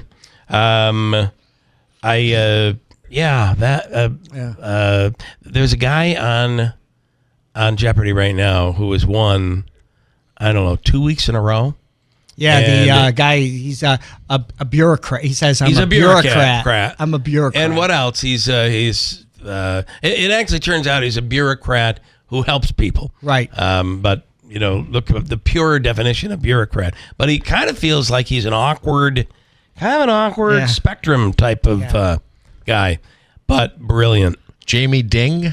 I think that might be his name. Yeah. And he's currently at almost $250,000, and he wins like at some point. He's a big better too on the daily doubles or whatever. I did not know that. A big one on that. Yeah. He goes. How about the time his opponent had $15,000, he had $30,000, and he did the it wasn't the daily double, it was the final Jeopardy question, and he got it wrong and bet $29,000. Luckily, his opponent, this was early on, his opponent bet everything and got it wrong. Otherwise, his opponent would have. Yeah. When you have that much money and they can't touch you, you normally don't bet it. Yeah. And he made a mistake. And he hasn't done that since. But yeah, he's over $250,000. Pretty wild. Let's see.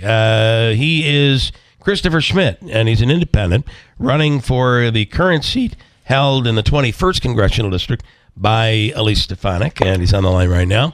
Hello, good morning, Christopher. How are you? Good. Good morning, Bill. Nice to talk to you again. So we're in that petition signature process. How are you doing? Well, for independence, we start April 14th. So we have a whole different time limit. How do you have you need what, 3,500 signatures? Yes, sir. Okay.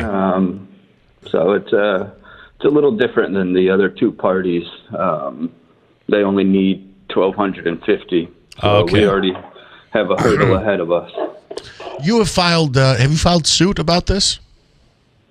Yeah, a few weeks ago, I filed in the Northern District. That this is, I believe, and a lot of other people, that this is a clear violation of the First and 14th Amendments. It's plain gatekeeping. The two parties don't like competition. They don't like to have different voices and ideas in there. So I think as this goes through the court, I'm hoping that they rule in the favor of the people. So you wanted a temporary restraining order, and you took that to federal court, where Judge Anthony Brindisi, who's had to collect signatures before on the Democratic line, denied your request, right? The temporary restraining order, but it still needs to proceed through the courts. So there's still potential. I understand that sometimes there's different issues are politicized with different activist judges and different. It depends on what the case is, I guess. But does he have this case? I believe so. Yeah. Okay. All right. I believe that was him. And are you saying in your opinion, he's an activist judge? I'm not sure about him in particular. I don't study his particular rulings. I haven't. I leave that up to the courts. But I know, in general, there are certain people that don't like to pick and choose what is enforced and looked at. So some things slide to the side. A lot of times when someone... I'll translate that in a second. Go ahead. When someone runs for office, they have to get a percentage, I believe, of the enrolled party in their particular district. Essentially, that's how that works, right? So it is interesting that, for instance, if you're a Democrat or Republican, which Republican enrollment statewide is fewer than independents, but you only need 1,250 for Republican or Democrat and 3,500 for an independent. Where do they come up with that number? Yeah, see, that's I think that shows that there's favoritism for two major parties. Yeah, I don't think the rules should be different if people are equal in general in this country. And when will this case proceed to U.S. District Court? Well, I can't determine their scheduling. Well, I know that, but I'm wondering if you have a date. Well, it's already in motion. Okay. Whether it's 2 weeks or whether it's 2 months, 2 years. There was other court cases surrounding this that were still going out from 2 years ago. So the Green Party, I know that they discussed it. So you feel that you just have to prepare for getting 3,500. Yeah, we're still going to aim for it. We're organizing across the 15 counties. We're not backing down. We have a fight, and people are tired of the lesser of two evils. Yeah. All right. Talk about key issues. Why'd you enter the race? What do you want to change? Well, I think this is a big part of my platform. I want government transparency and accountability. I think this is a key issue that people are lacking. Nobody feels like the government works for them anymore. Another big piece is creating more jobs, getting government out of the way, and improving our infrastructure. I think these are critical. Our water mains are failing all over the district, and we have to have somebody in Washington to fight for that. Another piece is lowering our bills, whether it's food cost, energy cost, or health care. Those are big issues for me. I have about a minute. Just quickly, if you were in Congress right now, would you vote to reopen the TSA, and where would you stand on ICE? See, that's where my first bill in office will be the Single Subject Limitation Act. These guys are battling over something that I think everybody would vote for. If we had one bill, one subject, one vote, I think that funding would already be there. Same with our Coast Guard. There's Coast Guard people that aren't getting, workers that aren't getting their money as well. We have to be focusing on that, and that's why we need to have more clarity and unity in our government. Well, really, what Democrats are saying is that we're not going to vote on anything unless you put a bill together that is going to make adjustments to ICE. The face masks would have to go away, and independent investigations, which I don't know who could be against independent investigations. To be honest with you, I think they shouldn't wear face masks either, but I'm not sure it's worth putting our airports in danger right now. So, and by the way, what do you have you taken on a job? What are you doing for a living right now? Right now, my whole job is running for this position. All right, not easy. You got 3,500 to do. Let's do it again soon. We're out of time, but we do appreciate it, Christopher. Thank you, and good luck. Yeah, thank you as well, Bill. All right, 3,500 signatures. We'll talk more. WIBX Utica Road, W295 Utica. From the WB Payne Insurance Studios, your news talk leader since 1925. WIBX 950 and 92.3 FM. Now the latest from Fox News. The Iranian negotiators are very different and strange. I'm Dave Anthony, Fox News. President Trump posted that on Truth Social this morning, adding Iran is begging to make a deal to end the conflict now on day 27. But he then wrote, they better get serious soon before it's too late and it won't be pretty. President Trump wants his advisors, the people in that cabinet room, to try to figure out how to wind the war down in the next couple of weeks, according to the Wall Street Journal. Fox's Peter Ducey at the White House, where that Trump cabinet meetings in 2 hours. This is going to be the first time that the whole cabinet has gotten together since Epic Theory started so that they can talk about the military part with the War Secretary, the economic part and gas prices with the Treasury Secretary and the Interior Secretary and the Energy Secretary, and also the possible impact on food prices with the Agriculture Secretary. Another Iranian military leader's been taken out. Overnight, a strike targeted and killed Ali Reza Tangsiri, the IRGC Navy commander responsible for closing the Strait of Hormuz, and he was alongside senior operational leadership at the time of the strike. Fox's Trey Yingst in Tel Aviv, where sirens have wailed again today as Iran keeps firing barrages of missiles into Israel. Back to the president. With no end to the standoff in Congress over Homeland Security funding continuing to cause huge airport security lines, he said last night, we're going to send in the National Guard if we need to. TSA agents remain unpaid. More have not been showing up. Venezuela's ex-leader, captured by the U.S. military in January, Nicolas Maduro, returns to court in New York City this morning, trying to dismiss the drug and narco terror case against him. Meta and Google vowing to appeal a big loss in the social media trial. A Los Angeles jury awarding $6 million in total damages against Meta and Google's YouTube after finding the companies negligent for designing apps that harmed minors and failed to warn about the dangers. That's Fox's Chanley Painter. The plaintiff had accused Meta and Google of making social media platforms addictive. America's listening to Fox News. My name is Whitney Allen, and I'm a widow. My husband, Ryan, died. We never thought we'd ever have to use life insurance, but the unexpected happened. With Ethos, signing up was fast and 100% online. You can get a quote in seconds, apply in minutes, and get same-day coverage. No medical exams, and you can get up to $3 million worth of coverage. I'm grateful we were prepared. Get your free quote at ethos.com/term. That's ethos.com/term. Paid spokesperson. Time spent on application may vary. Online health questions required. Finding great candidates to hire can be like, well, trying to find a needle in a haystack, but not with ZipRecruiter. Its powerful technology actively finds and invites qualified candidates to apply to your job. So while other companies might deliver a lot of hay, ZipRecruiter finds you the needle in the haystack. See why 4 out of 5 employers who post a job on ZipRecruiter get a quality candidate within the first day. Try ZipRecruiter for free at ZipRecruiter.com/free. That's ZipRecruiter.com/free. ZipRecruiter.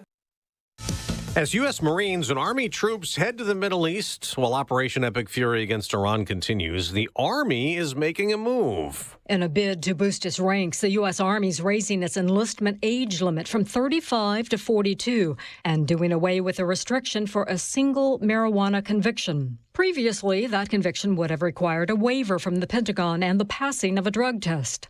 The age change aligns the Army with the Air Force, Space Force, Coast Guard, and Navy, which permit recruits over 40. The Marine Corps, though, caps enlistment at 28. The minimum age to join any branch remains 18 or 17 with parental consent. The Army's changes go into effect April 20th. Carmen Roberts, Fox News. As President Trump continues a crackdown on illegal immigration with a historic drop in border crossings, there is a slowdown in U.S. population growth. 9 out of 10 counties had lower levels of immigration, legal or not, according to new estimates from the Census Bureau. The average overall population growth rate for all U.S. metro areas fell from 1.1% to 0.6% last year, with the steepest drop in communities along the U.S.-Mexico border. The figures are from June 2024 through last July, so President Trump's first 6 months back in office and the end of President Biden's term when border enforcement increased. The New York City area had the highest natural increase in population, births outpacing deaths, followed by Dallas-Fort Worth and Houston. There was a decrease in Pittsburgh and Sarasota, Daytona Beach, and Tampa, Florida. Chris Foster, Fox News. The price of oil is rising back up today more than 4%. That could bring selling back to Wall Street. Dow futures down more than 300 points. The day after the Dow gained 305. A shutout starts the new baseball season. The New York Yankees beat the San Francisco Giants 7-0 on opening night. It was the only game played in the majors. 22 more teams have opening day today. I'm Dave Anthony, and this is Fox News.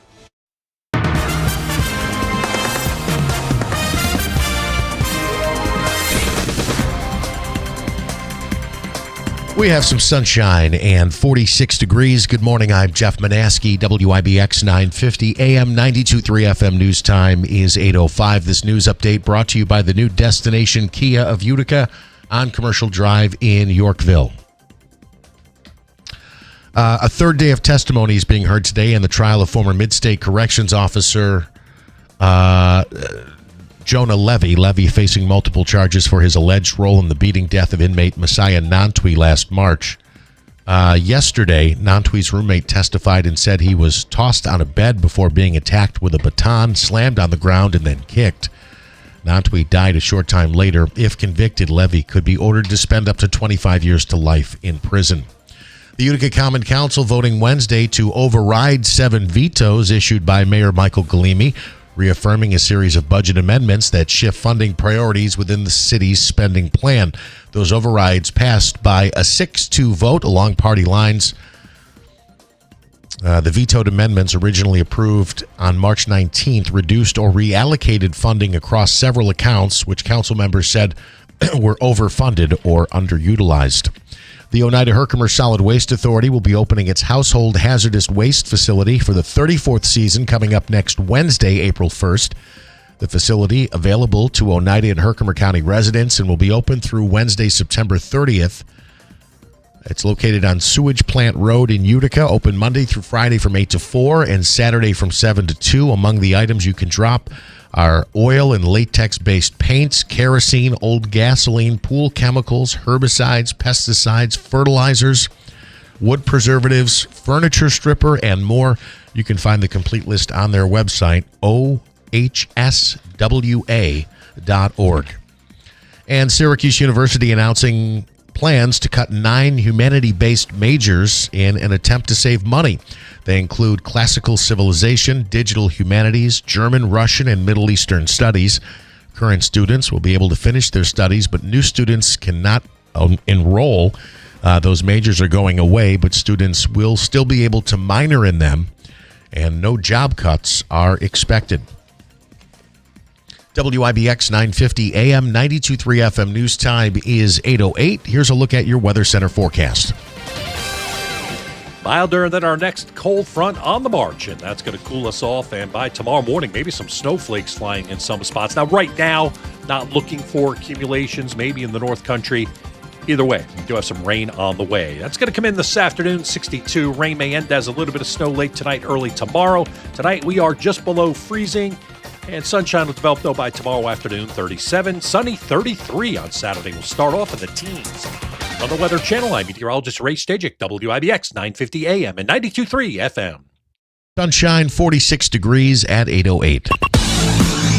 All right, in sports, the Yankees opened up the regular season last night. The kickoff to Major League Baseball, a 7-0 beating of the San Francisco Giants on the West Coast. Max Fried got the victory, pitching 6 1/3 scoreless innings. I love when they do this in these morning reports.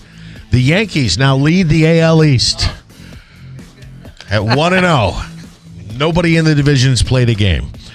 They continue that 3-game series tomorrow. Yankees and Giants are off today. The Mets open their regular season today, hosting the Pittsburgh Pirates at Citi Field. Freddie Peralta will get the start for the Mets. An NFL star facing serious off-field accusations. A woman in Los Angeles filing a civil lawsuit against Rams wide receiver Puka Nacua, alleging he made an unprovoked anti-Semitic statement and then later bit her on the shoulder. The lawsuit cites gender violence, assault and battery, and negligence. The alleged events happened on New Year's Eve in Century City. The woman filed a temporary restraining order, but that request was denied. Nakua's attorney said he denies the claims in the strongest possible terms. A hearing is scheduled for April 14th. For the first time in more than a decade, the NFL will open its season on a Wednesday night next year. The league announcing that Super Bowl champion Seattle Seahawks will kick off Week 1 on September 9th. The change from the usual Thursday night kickoff is because there is a scheduled game in Australia on Thursday. It'll be the San Francisco 49ers and the LA Rams. The last time the NFL opened the season on a Wednesday was in 2012 as the NFL avoided conflict with then-President Barack Obama's Democratic National Convention speech. The Seahawks opponent is yet to be announced, but will be posted later this spring. The NBA moving forward with expansion exploration in Las Vegas and Seattle. That does not mean those cities will get a team, but they're looking at the feasibility of doing so in the near future. The NCAA men's basketball tournament resumes tonight with 4 Sweet 16 games. You got Purdue, Texas, Arizona, and Arkansas, Iowa, Nebraska, and Houston against Illinois, and then 4 more games coming up on Friday. Right now, we have some sunshine. Hamilton Thursday. Hamilton Thursday. Friday 3 at p.m. 3 o'clock, yes. And then hopefully on Sunday at 3 in the national championship game. And there are games all, both Friday and Sunday, as the Frozen Four is in Utica, the Adirondack Bank Center, this weekend. I just want, if anybody notices a weird phasing with the audio on YouTube, let us know. Maybe we'll try to figure out how to check that here. Coming up, we'll put in a ticket. Susan Ashlow, put in a ticket if there's an issue. Susan Ashline, true crime author, has written a book on Woody Mauer, and that's that story from up in Richfield Springs from way back in 1996 when he was 18 years old. Was convicted of murdering his parents, but there's a whole thing about this where he's now looking for a new trial. He said he had bad representation. At one point, he tried to escape from prison. Yeah. And he placed himself in a coffin and pretended to be a dead guy and got off the campus of the prison. Wow. But they ultimately caught him. That's an interesting way of getting out or attempting to. For sure. What if they bury you? I didn't know about that. Yeah. Anyway, we'll speak with her. She's written a book about it and get an update coming right up here in just a few minutes. We'll tell you the Falcon Clinic in Washington Mills is now accepting new patients. I just want to say I'm lucky to have just the greatest doctors that I use, and that includes the Falcon Clinic. If you're frustrated with your physician, little things. Could be little things that are really big things, like I heard a story from someone recently where they had blood work done and it needed an antibiotic, and it took 2 days to get the doctor to write the prescription for the antibiotic. Should that be 2 days? And now by the way, it used to be when your blood work was done because of the portal, and there have been changes. It used to be you would see that your blood work was done, but nothing would be released until your doctor read it. So if the doctor read it the next day, then you would be able to see it. Now you get to see your own blood work immediately. You'll see it most times before your doctor even sees it. Yep. So then you can call and say, hey, I just noticed they went positive on, urinary tract infection. So what are we going to do about it? But this person said it took 2 days. They are switching to the Falcon Clinic. Today, as a matter of fact. Dr. Cheryl Mattern, was in studio here, has practiced throughout the area, was out of town practicing, and now has decided to come home and join the Falcon Clinic. And she's accepting new patients right now. You can get in right away. And so is Dr. Shemaleski, Dr. Zielinski, and others. Dr. Kosminski for acupuncture. You know, it is a premier osteopathic medical clinic as well. But if you're in need of a new general practitioner, reach out today, 315-507-4751. It's the Falcon Clinic in Washington Mills. Don't overpay for your next mattress. Mattress Express is upstate New York's largest specialty bedding retailer. Bring in any locally advertised price on a brand we carry. We will beat the price. Call 1-800-NEW-BEDS or go to mattressexpressny.com.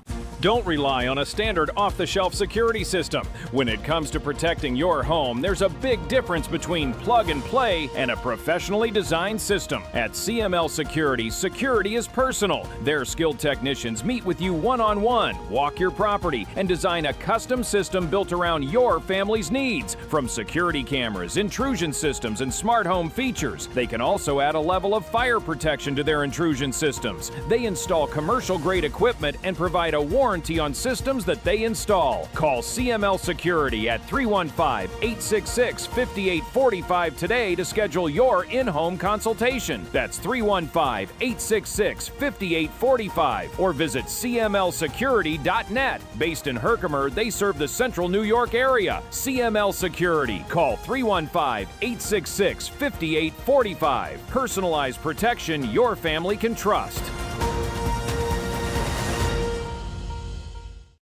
Okay, Megan, I'm writing today's commercial. Ready? This should be interesting. Step 1, dramatic opening line. People from Utica, Rome, and beyond, prepare yourselves. Maybe just tell them the deal. Fine. Lease the 2026 K4. Good start. 0 to an inception. Keep going. $348 a month for 36 months. And the best part? Oh, right. Even sales tax included. See, that wasn't so hard. I still like my dramatic opening. Make that short drive to save. Go cookie for Kia at Destination Kia of Utica. Puppies and babies not included. Stock number 26F1698. MSRP $24,675. For 36 months, 30,000-mile lease. 20 cents per mile over. $0 due at inception. $0 security deposit. 8.75% sales tax. And $650 acquisition fee included in payment structure. 720 plus FICO score. Offer expires 3/31/26. Destination Kia.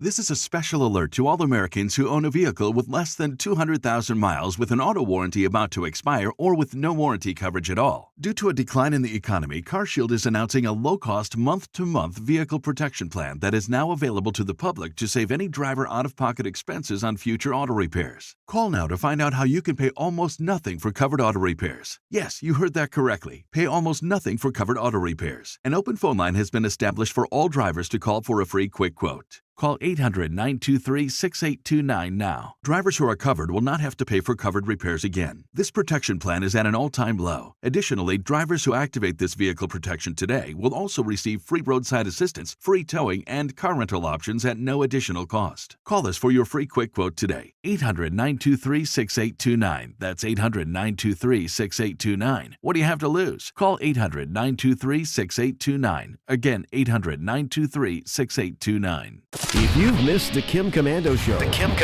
you've missed a lot. Yeah, they forced Claude to unlearn all the information it got from the pirated technology. And it's a $1.5 billion landmark settlement. A reader from the current newsletter sent me a note. He put his name in. He made $6,000. That's crazy. Yeah, not bad for getting a free newsletter. America's digital goddess. Kim Commando. Saturday mornings at 10 on WIBX 950 and 92.3 FM. WIBX. This is Keeler. WIBX 950 and 92.3 FM. Now back to the Keeler Show.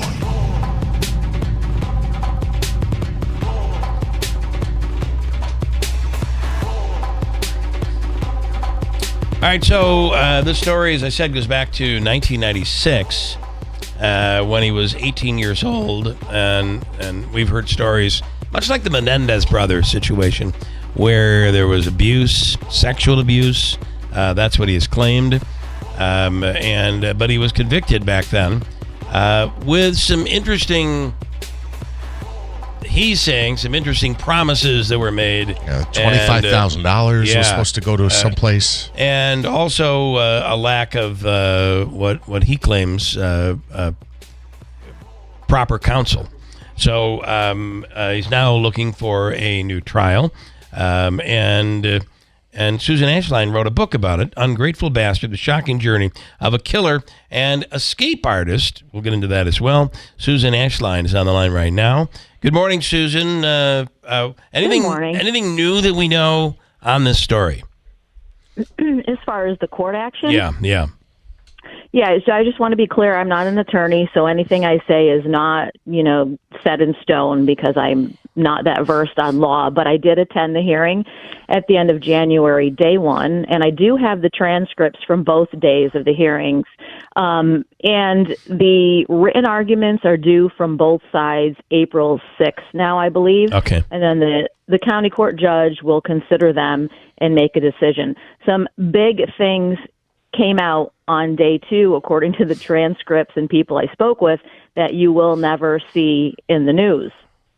Okay. You talked about the question of ineffective assistance of counsel, which is the cornerstone of his complaint.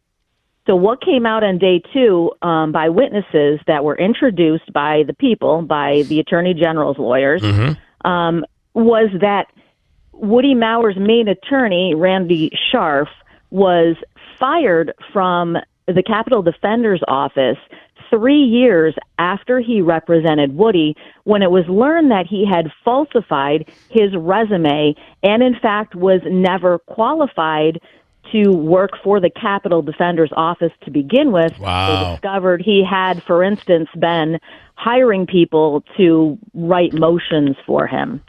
Wow. Very interesting. And that would call into question all the cases that he handled. Then. Absolutely. Yeah. Yeah. Not just this one. Right. Yeah. Interesting. And I also feel he's in good hands here with his current attorney is Melissa Schwartz. She is the attorney who successfully has put Caitlin Connolly free where she is currently. I know there's still pending potential litigation there, but Melissa Schwartz, especially in the appeals court, I think really knows what she's doing. She's been very successful. Your thoughts on that? She's been amazing. And one thing she brought up, which is also significant and just mind-numbing on day two of the testimony, is that she was able to confirm, I don't know how she knew this or how she arrived at this, on the record that two of the witnesses for the AG's office admitted that the day prior to their testimony, the Attorney General lawyer contacted at least one of them and told that individual the sum and substance of the testimony that had been introduced by the other side the day prior. Now, if you know the basics of law, witnesses are not allowed to be in the courtroom because they're not allowed to know what any testimony has happened. Right. And the individual that this involved was one of the former heads of the former Capitol Defender's Office, who then went on to become a federal magistrate. Now, if anyone should know that you can't know the testimony that's been introduced at the hearing in which you're testifying, it should be Randolph Treese, that individual. You, for your book, and you dig into what makes this unique. What really makes it unique, I think, is these stories get lost in upstate New York. If this story happened in Westchester County or in New York City or even, maybe Rochester, where you're from, and Buffalo, it would have gotten more attention than it did, although this did get national play. It was on national TV programs. But still, what your book, I think, makes what is interesting is you were able to sit down with him. You get into the psychological aspect, the claims that he makes. When you interviewed him, what was your impression? And did you walk away with a different opinion? Were you surprised by anything? I certainly had a different impression of him than everyone who's reading the book. Everyone who has reported back to me, and I just mean these aren't people I know, general readers who have made comments on my post, who have written me, said they feel so much sympathy for him. And I'm shocked because when I interviewed him, I was terrified of him. I thought he was cold, unfeeling, gruff, just put everything on the line without a thought of how his words landed. And maybe that's a consequence of him being raised in prison and living there for 30 years. I don't know, but I really thought that people would absolutely hate him. You know, he says all sorts of off-color, inappropriate, horrific remarks about people of every race and ethnicity. And that's is that frustrating? I mean, you wrote the book based on your impression, and you come back and all of a sudden the feedback you're getting is everybody sympathizes. Is that frustrating for you? So correction, I didn't write it based on my impression because I didn't really have any sort of preconceived idea of an outcome or how the reader would take it. I wrote it, you know, as it's criminal biography, but I wrote it as a true crime author, simply putting together the information in story form, and making sure it was all accurate. And I have no way of knowing how that all flows together and sounds for an unobjective reader. So I didn't inject my own personal opinion in it. You know, if you read the book, it's very straightforward. My opinions and feelings are not in there at all. And I understand that, and I do. However, it's like anything else. You based on what you wrote, you have your own impression. But it's interesting when you go back to like I'm trying to think of a good example. Go back to the debate, 1960 debate between Nixon and Kennedy. The people on TV totally felt that Kennedy walked away with it.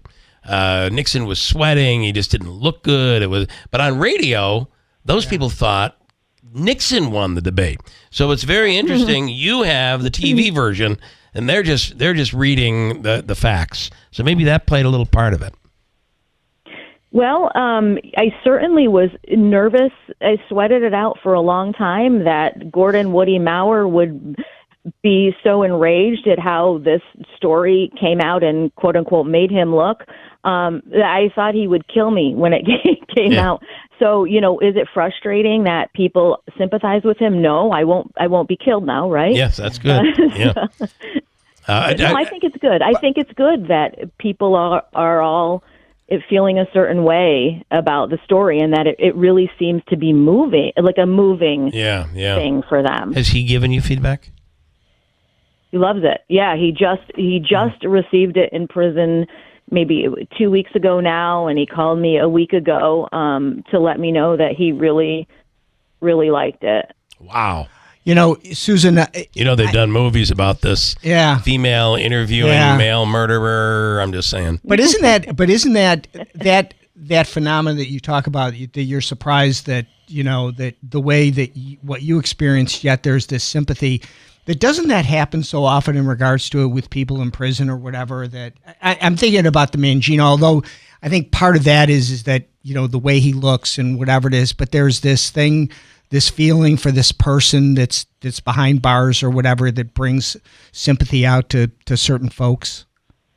I just think in this case, it has to do with all of the background. Remember, I said it's criminal biography, so I do go through right from the birth, in fact, prior to the birth of both of his parents, and I follow, you know, every detail of his upbringing, which people didn't know about. And there was abuse, and there's strong enough information in my book to support that he was, in fact, sexually abused by his mother. There are incidents in there. There's 20 pages or something of endnotes and citations. So there are records to support a lot of his stories. And though he tells his stories of horrific incidents of his childhood very coldly and in an unfeeling manner, when people read that and read all the information, I think that's what really hits them. The people reading it are really feeling that, the punch in the gut. Yeah. Can you talk a little bit about the the escape. I mean, that. Yeah, what do you want me to me, that say about that? That could be a movie all by itself. There's so much of this that could be turned into a screenplay. It should be a Lifetime movie. It should be. No doubt about it. Lifetime. Yeah, one of the things that struck me was that in the prison, we all know that there are murderers in the prison. A lot of them, that's where they go, right? But it never really occurred to me that they're all working together in a shop, building and welding and hammering things. They're all working together. So you have this situation where what happened in Auburn was he was able to manipulate some of the guards, and they weren't therefore fully paying attention. He had these specific acts in place where he kind of trained them to not pay attention and not look for him on count at certain times, and he got away with a lot. That wasn't even fully investigated by the Department of Corrections. You'll see in the book that I ended up talking to, thankfully, the farmers, sat down and had a conversation with me who he had planned to use for his getaway. And based on information they told me, I was able to corroborate that this escape plan was in play actively and went unnoticed for at least 6 months. Wow. So he would be, you would say he's a great manipulator. I think, I'm not sure I'd say manipulator. I think he's very smart. Yeah. He didn't do well in school. He didn't want to be in school, but he went to prison. He just absorbed knowledge like a sponge, and he's very smart and was able to come up with these plans to skirt the rules and to get away with things. I do wonder, was there ever a time that you sympathized with him when you were interviewing for the book? No. No. Oh, yes. Wow. Okay. Yes. There is one time. I don't really want to say this as a spoiler to people who read the book, so I won't. Okay. But I will say he did tell me something that there is no way really for anyone to verify, and I wasn't able to. I tried. I wasn't able to verify, but I could tell by what he told me that it was true. And I interrupted him and I said, I am so sorry that this particular thing happened to you. And he, in the recording, you can hear in his voice, he kind of seems startled and he gets cracked up and he sounds like he's about to cry. And he just diverts the subject immediately. Wow. And just based on that, I know it was true because people don't respond that deeply otherwise. And I wonder, you say, well, we oftentimes in crime stories you hear that, we could tell he was lying or she was lying because just the way they reacted. No one reacts that way. But people don't react the same. Some people react much differently. And I wonder if, and you've said you've confirmed some of these things, including the abuse. What does that do to a person? And then the violation of a mother abusing her son, maybe one of the greatest violations that could happen. And you wonder that had to play a role in the fact that he's so cold when he talks about things. Maybe that's a defense mechanism. I think that's what a lot of people are understanding when they're reading the book. And quite honestly, it wasn't something I considered when I was writing it. I wasn't thinking that deeply, again, on an emotional level. I was just putting the story together. And to the point about the sexual abuse to the mother, by the mother, it also was brought up during the hearing by more than one of his attorneys about how they were aware of, based on what Woody had said to them some 30 years ago, that this had been going on. So I just want to say it's not something that he generated as an excuse 5 or 10 years later, immediately upon being picked up. So it would just seem odd to me that it would be something that popped into his head when he was picked up for the murder. And he never denied the murders. Yeah. Speaking of Susan Ashline, she is a true crime author and has written the latest book here on Woody Maurer, Ungrateful Bastard, The Shocking Journey of a Killer and Escape Artist, who just so happens to be This happened in 1996, and from Richfield Springs, nearby.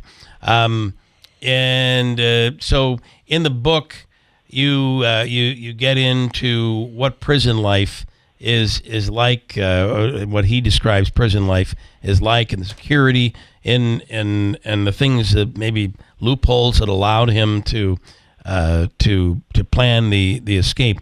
Did you get the sense that prison life has made him is it correction, or has it made him a harder person? Is it corrected him while there?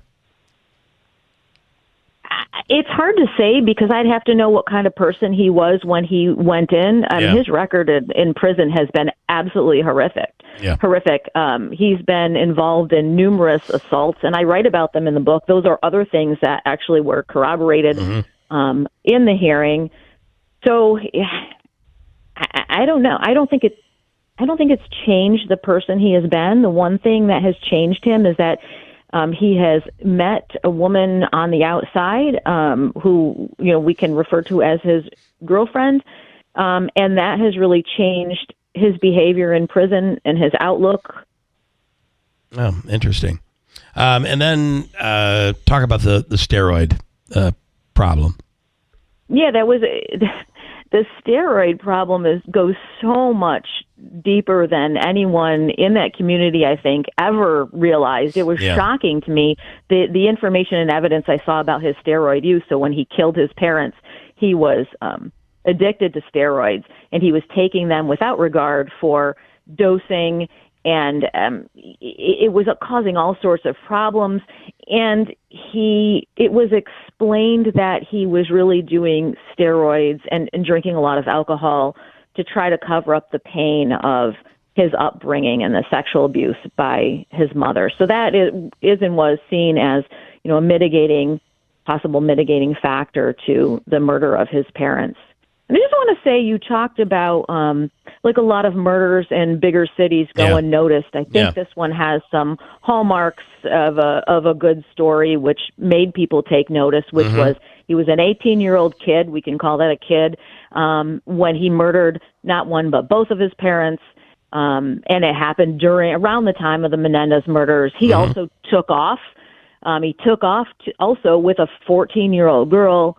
And then he was featured on America's Most Wanted. So there are some things that make this story a little bit more interesting than, say, a run-of-the-mill gangbang murder in the inner city. Well, then you had the coffin escape. I mean... Yeah, right. This thing is... This book is just made for... It's made for... Not TV, I don't know. This is made for the movie theater. Yeah, you were saying it was a Lifetime. It certainly isn't a Hallmark movie. Yeah, that's for darn sure. No. So the other, I did want to mention too that Susan has written. This is your third book. Third, right? And you were in media and Emmy Award nominated investigative journalist. She has a great deal of credibility going into this. And who knows where all of this goes. The other book that of local interest is Without a Prayer, which is from 2019, and that is the death of Lucas Leonard and how one church became a cult in Word of Life, which is also an amazing read. And your books are all up online. You can grab them wherever, on Amazon and all of that. And who knows, maybe see some of this stuff in the theaters before we're all done. Yeah, just real quick, the Without a Prayer is the subject of 2 Hulu docuseries. So if you read that one, you might want to check out How I Escaped My Cult. It's an episode in there, and also it's an episode in Cult Justice. All right, Susan, we appreciate it greatly, and really a great read if you get the chance.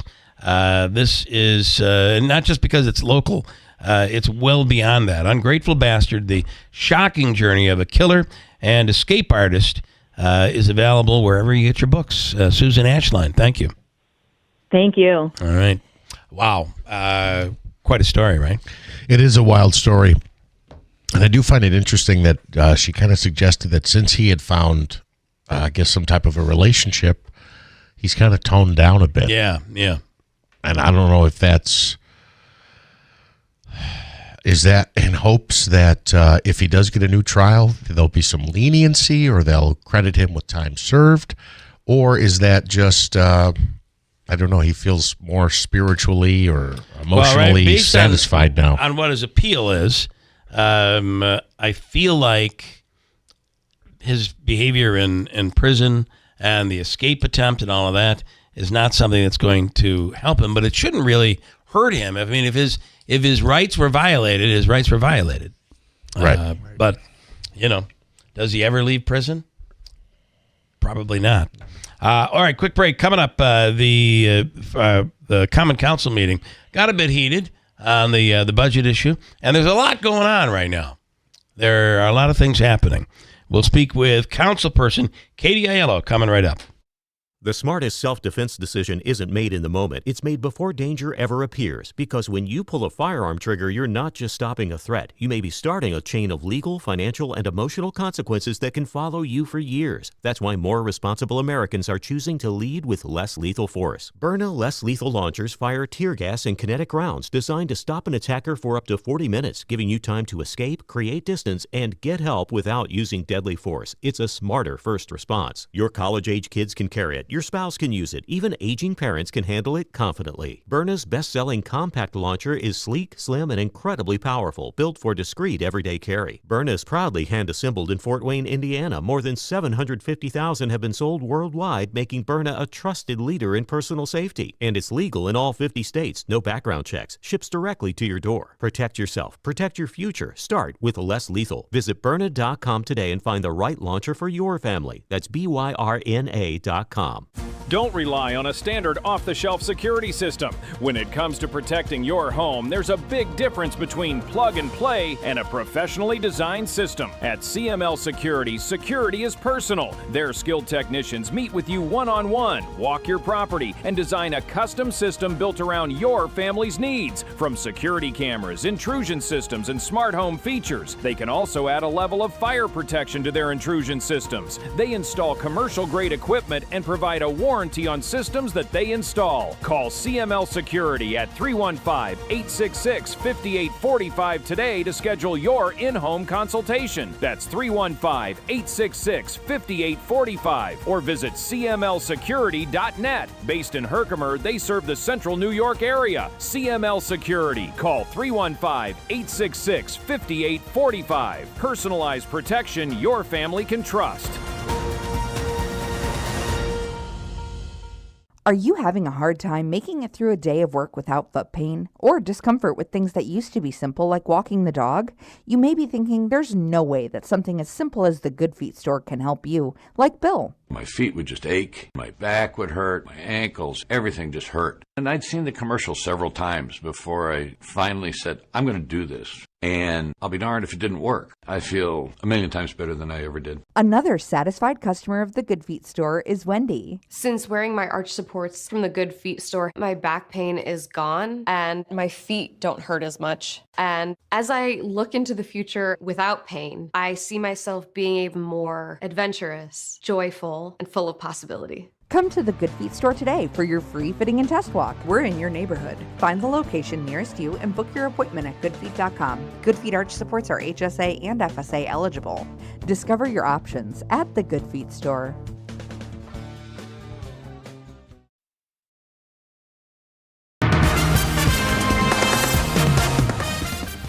We have some sunshine, 48 degrees. Good morning. I'm Jeff Manaski, WIBX 950 AM, 92.3 FM news time is 8:43. President Trump claims Iran has been negotiating to end its war with the U.S., but is afraid to say so. Iran maintains there have been no negotiations, but Trump claimed at a Republican fundraiser last night that there are people in Tehran who want to make a deal, but are afraid they'll get killed by their own people. Today, Trump will be holding a cabinet meeting at the White House. Lines getting longer at many U.S. airports as the partial government shutdown drags on. Airports are dealing with a staffing shortage at TSA checkpoints as agents continue to go without pay, causing lines that stretch for hours. The Department of Homeland Security says more than 400 TSA employees have quit since the shutdown began. Deposed Venezuelan President Nicolas Maduro will be in a New York courtroom today, nearly 3 months after he was captured in a U.S. military raid on a compound in Caracas. Maduro pleading not guilty to a number of charges related to narco-terrorism. His lawyer is expected to try and have that case dismissed. Meta and YouTube guilty of making addictive social media platforms. Meta and YouTube's Google both say they will appeal. A 20-year-old woman told a Los Angeles jury that she was hooked on Instagram and YouTube before she was 10, which contributed to her depression. Those companies were ordered to pay millions of dollars to the woman in damages. I don't want to be the bad guy in this whole thing. She's addicted to YouTube by age 10. How? How can that happen? Well, you're going to point at the parents here, and I get that. Where's the responsibility of the parents? I'm sorry. Well, let me ask you this. What's the difference between that, watching YouTube, and watching television? Well, there should be limits on both. I mean, For sure. you can't become addicted if there are limits. It'd be very difficult for that to happen. But I think the difference is the interactions. I mean, the interactions on a phone or whatever is clearly different than TV, which is kind of a one-way transmission. Right. It just draws you in. Yeah, but I just don't. I understand that we want to find the bad guy here, and not saying that maybe YouTube is, or maybe Instagram, Meta, also. or Instagram, whatever. I do find Instagram, when you're flipping through, it's you can get caught into this because it just keeps giving you exactly what. It's almost like it knows what the next satisfaction is going to be, and you're like, well, I guess I got to watch this one. But should we be allowing our kids to go up in their bedroom with their phones or whatever to the point where they're going to become addicted? And there's no blame there. Watching these people after the decision came out on the news last night, I was just like, at what point do you look in the mirror and say, I may be a little responsible for some of this as well? This is partly my fault. Bill, and Project Hail Mary has passed the $100 million mark. This year's biggest movie so far was a big hit in theaters during spring break and is expected to make another $45 million this weekend. The sci-fi action film is Ryan Gosling's biggest hit since Barbie. I saw it in Chinese. It's the only version I could find. A couple minutes of it. It was worth looking at. So. We have some sunshine and 48 degrees at 8:46. Here is the... did you do the forecast? No. Oh, I can if you want. Sure. Here's Ray. Milder than our next cold front on the march, and that's going to cool us off. And by tomorrow morning, maybe some snowflakes flying in some spots. Now, right now, not looking for accumulations, maybe in the North Country. Either way, we do have some rain on the way. That's going to come in this afternoon, 62. Rain may end as a little bit of snow late tonight, early tomorrow. Tonight, we are just below freezing, and sunshine will develop, though, by tomorrow afternoon, 37. Sunny, 33 on Saturday. We'll start off in the teens. On the Weather Channel, I'm meteorologist Ray Stajic, WIBX, 950 AM and 92.3 FM. Sunshine and 48. I'm trying to see if I can run with this on the Woody Mauer thing. I just want to get permission before I do it. But it's such a local tie that there are local people that knew the family and may have had some association. It's very interesting. We'll see if I can talk about it. In studio, do you want me to break first, Davey, or let's keep going? Katie Aiello is in right now. Katie, good morning. And last night things were a bit heated. It was actually one of the shorter meetings. I think we're used to it, but yeah, one person was heated. The rest of us were ready to get the votes on. So our reporter on the scene, who wasn't on the scene, he was watching on YouTube, said that he felt there was heat from both of you, but more heat from one than the other. I'd say the previous ones were probably like that. Last night, again, it was just a month of these meetings, hours upon hours, and everybody felt comfortable with how they were voting, and we got it done. We overrode the vetoes, and you're comfortable with all of what? Yeah, I think it was a great budget. I think obviously I voted for it. I didn't get everything I wanted in this. We made a lot of compromises, but when we heard that we were getting more state aid, that $3.7 million more, obviously we wanted to make sure we could not have to do a tax increase this year, but a lot of us really wanted to give something back to taxpayers that was tangible, that they could see. And after 17.5% of taxes, what we could swing this year was $500,000 more towards paving. Okay. And even that is such a drop in the bucket. I mean, it's something. Mm-hmm. It's on top of like what, 5 point something million? Yeah, about $6 million now. So, but that is for how many? That's not per year, is it? it's just going to be for this year. These are just For this one-time year. expenses. But the $6 million is how does that work? We usually bond $2 million. We get about $3.6 million. I hear it went up about $400,000 from CHIPS for the state and CDBG. So it'll be like $6.5 million this year. What is interesting, though, is when you look at what that accomplishes and how many years it'll take to pave all the streets that need to be paved in Utica, it's how many years? I don't know, 50. It's crazy. Well, and I think that's there are a lot of streets. A big that have reason to be why. dealt Obviously, with. we get CHIPS funding, but that's if you use CHIPS funding, you can't touch that street again for about 10 years. So the more we can use things from our operating budget and actually plan it into and afford these things, I think the more proactive we can be. Is there a ballpark number on how much it is for a mile in City of Utica to pave? No, I've seen a lot of streets anywhere from $80,000 to $140,000, depending how bad they are. I know that's not by the mile, but it really depends.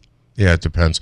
It's a problem. It's a problem all over. We got a comment from Lance here. Don't want to miss that. No, and I'll hear about it on YouTube for going directly to Lance. But guys, his comments are often relevant and more on point than random rambling. Anyway. Oh boy. Katie, thank you for Katie, thank you for having the nerve and courage to stand up and show facts. Your latest video exposes the lies and deception coming from this administration and certain counselors. It's awesome how you use their own interviews to expose their lies. Keep up the good work. And that's from your favorite, Lance and Lee, or maybe you're his favorite. I appreciate it. I know not everybody feels the same way, but I think when I'm sitting in these meetings, and Katie, the only thing I would say is that Samantha does not feel that way. Yeah, it's not mutual with that. Yes. But when I'm sitting in these meetings, I see these contrasts, and if you're not following, obviously not everybody has 5 hours to watch a meeting, and if they did, probably don't want to. So like the same thing we talk about last night was heated, and it was our Councilwoman Samantha Clausen-Testa yelling at everyone, "Why won't you answer my questions? Why won't you answer?" If you go back 2 meetings, she's yelling at everybody, "What's the point of meeting? Why are we doing this? You already know how you're voting." And I'm arguing, saying we should do this for transparency. Voters should know. Mm-hmm. And we weren't locked into our votes. We changed a ton of our amendments, and we came to this compromise. And so when you see these contrasts, I'm glad I have social media to. Did any Democrats vote against the Democrat amendments, though? I mean, well, out of the ones we proposed, no, but there were 8 we didn't propose in the end that had all of our names on that were introduced that we technically voted against in that sense. So my understanding is the big concern that your Republican colleagues had, and I think the mayor is the concern in regards to the potential of the police and fire contracts, which have been, I mean, I don't know how many years these things have been kind of dragging along. If these things come to fruition, you guys are going to get hit with a big bill. And if that happens, where does the money come from, I guess? Yeah, and that's, so far right now we have $1 million in our contingency line. It's nerve-wracking, and people wanted more, but it's a slush fund. It doesn't say you have to just use it for salaries. Right now, fire is out of contract by a year. When that hits, we have to pay the retro, and obviously the years. But I say all that to say we also have $10.8 million in our fund balance. So when it comes, we have the funds to correct course and do it, but that's when you look at if we have to raise taxes, you address that. But this budget, this year we're at $94 million. When Palmieri's last year, we were at $80 million. We've gotten $14 million more over the years. About, I think it was like $6 million of that is from taxes, another $5 million from state aid. And it's not just these expenses blowing up. That's why I've been pushing back on a lot of these budget lines that I felt like were inflated. But I think the money's there, but we have to be financial stewards. In a minute, we're going to make this a short one today. John Decker is coming up, and I want to get to him with the latest going on in Iran and everywhere else. But do you have something further on the budget? Just so the mayor had vetoed, I think 7 items or 9, and you guys restored all those. You overrode all those 6-2, and so the budget has no property tax increase, and you're using moving less forward reserves from here. And the last thing, people saw that we were trying to cut holiday pay. It wasn't holiday pay. We were never going to touch anybody's benefits. That was a line we looked at, and it looked way overfunded. And anytime you see something about benefits, it's not about going after anybody's benefits. It's correcting the funding amount that's needed. I did want to get your opinion on on an issue that really has gone nowhere because the mayor has every right to appoint whoever he wants as deputy police chief. Your thoughts on that entire process and the complaints? I've heard a lot of people very negative on the union rep, Josh Harrington. Your take on that whole thing? Yeah, to the extent I feel like my take's even relevant, I've never worked with Deputy Chief Holt. I can't speak to any of that. What I can speak to is watching. I'm always fascinated how the mayor handles these situations. And when you have a union, it's our largest union of 163 men and women. And I have to say, I spoke with people on both sides. People that say they don't see this in Holt. I have people that I spoke to that say they've witnessed things so that what Josh Harrington is talking about, people have filed complaints. So there's legitimacy there. I think what doesn't restore the confidence and what speaks to maybe they don't trust the mayor's decision no matter what it was, but even in this context, it's how he handles any sort of feedback or pushback or concern. And obviously we haven't seen the police union come forward. There's been so many issues. We talk about the dog grievances, how that played out. They've never come on air. They haven't brought that to anybody's attention. I think for it to get to this point, there's something to discuss and not for the mayor. This isn't the time for the mayor to say, double down to prove he's right again. Everybody else is wrong. You're ridiculous. I think there's ways to handle these conversations. Did the mayor laugh at Harrington? He was making a face that was, I can't do it, but it was like just kind of in shock at first while he was speaking. Like that was the first face remark of acting like, what is this? Yeah. And then after that was called out, then it turned into like this smile situation. But there were faces. And then I want to get your take, and I don't have but no, really, John right the now, mayor but- needs to like talk to the union. You can't just, I think it's so wrong. You also got to be sensitive. I know he wants to be defensive and say he makes all the right decisions, but in doing that, you're calling 160 people like liars if that's the case. And I think Well, was there a vote? No vote. It could be. But and I don't know what the actual answer is in the Right. end, but I don't think this is the time to just dismiss people. If you bring people in, I think there's a lot of people who can make solutions. Yeah. And maybe there's miscommunication, No. misunderstanding, but we aren't seeing the mayor approach them. All right. I appreciate it. Thank you. Thank you as always. And we'll do this again. We have a little more time. So, all right. Steve Poney Mazda New Year Mazda sales event is coming to a close, and you can get low APR financing on brand new 2026 Steve Poney Mazdas. They've increased their inventory, and right now the lot is full, and you can take advantage of great deals. Ricky Z and everybody at Steve Poney Mazda, as they say, let's make your deal on a new Mazda at Steve Poney Mazda, Commercial Drive in Yorkville. Want to bring in John Decker, Chief White House Correspondent with Gray TV. There is so much going on. What are you working on today, John? Good morning. Well, obviously, I'm following two stories, Bill. One is the ongoing conflict with Iran. The other is the ongoing effort to end this partial government shutdown. And both of those issues are big issues for the president right now. Yesterday, I saw there was a Wall Street firm, Moody's, that projected there could be a recession this year. They put the odds of that at 48%.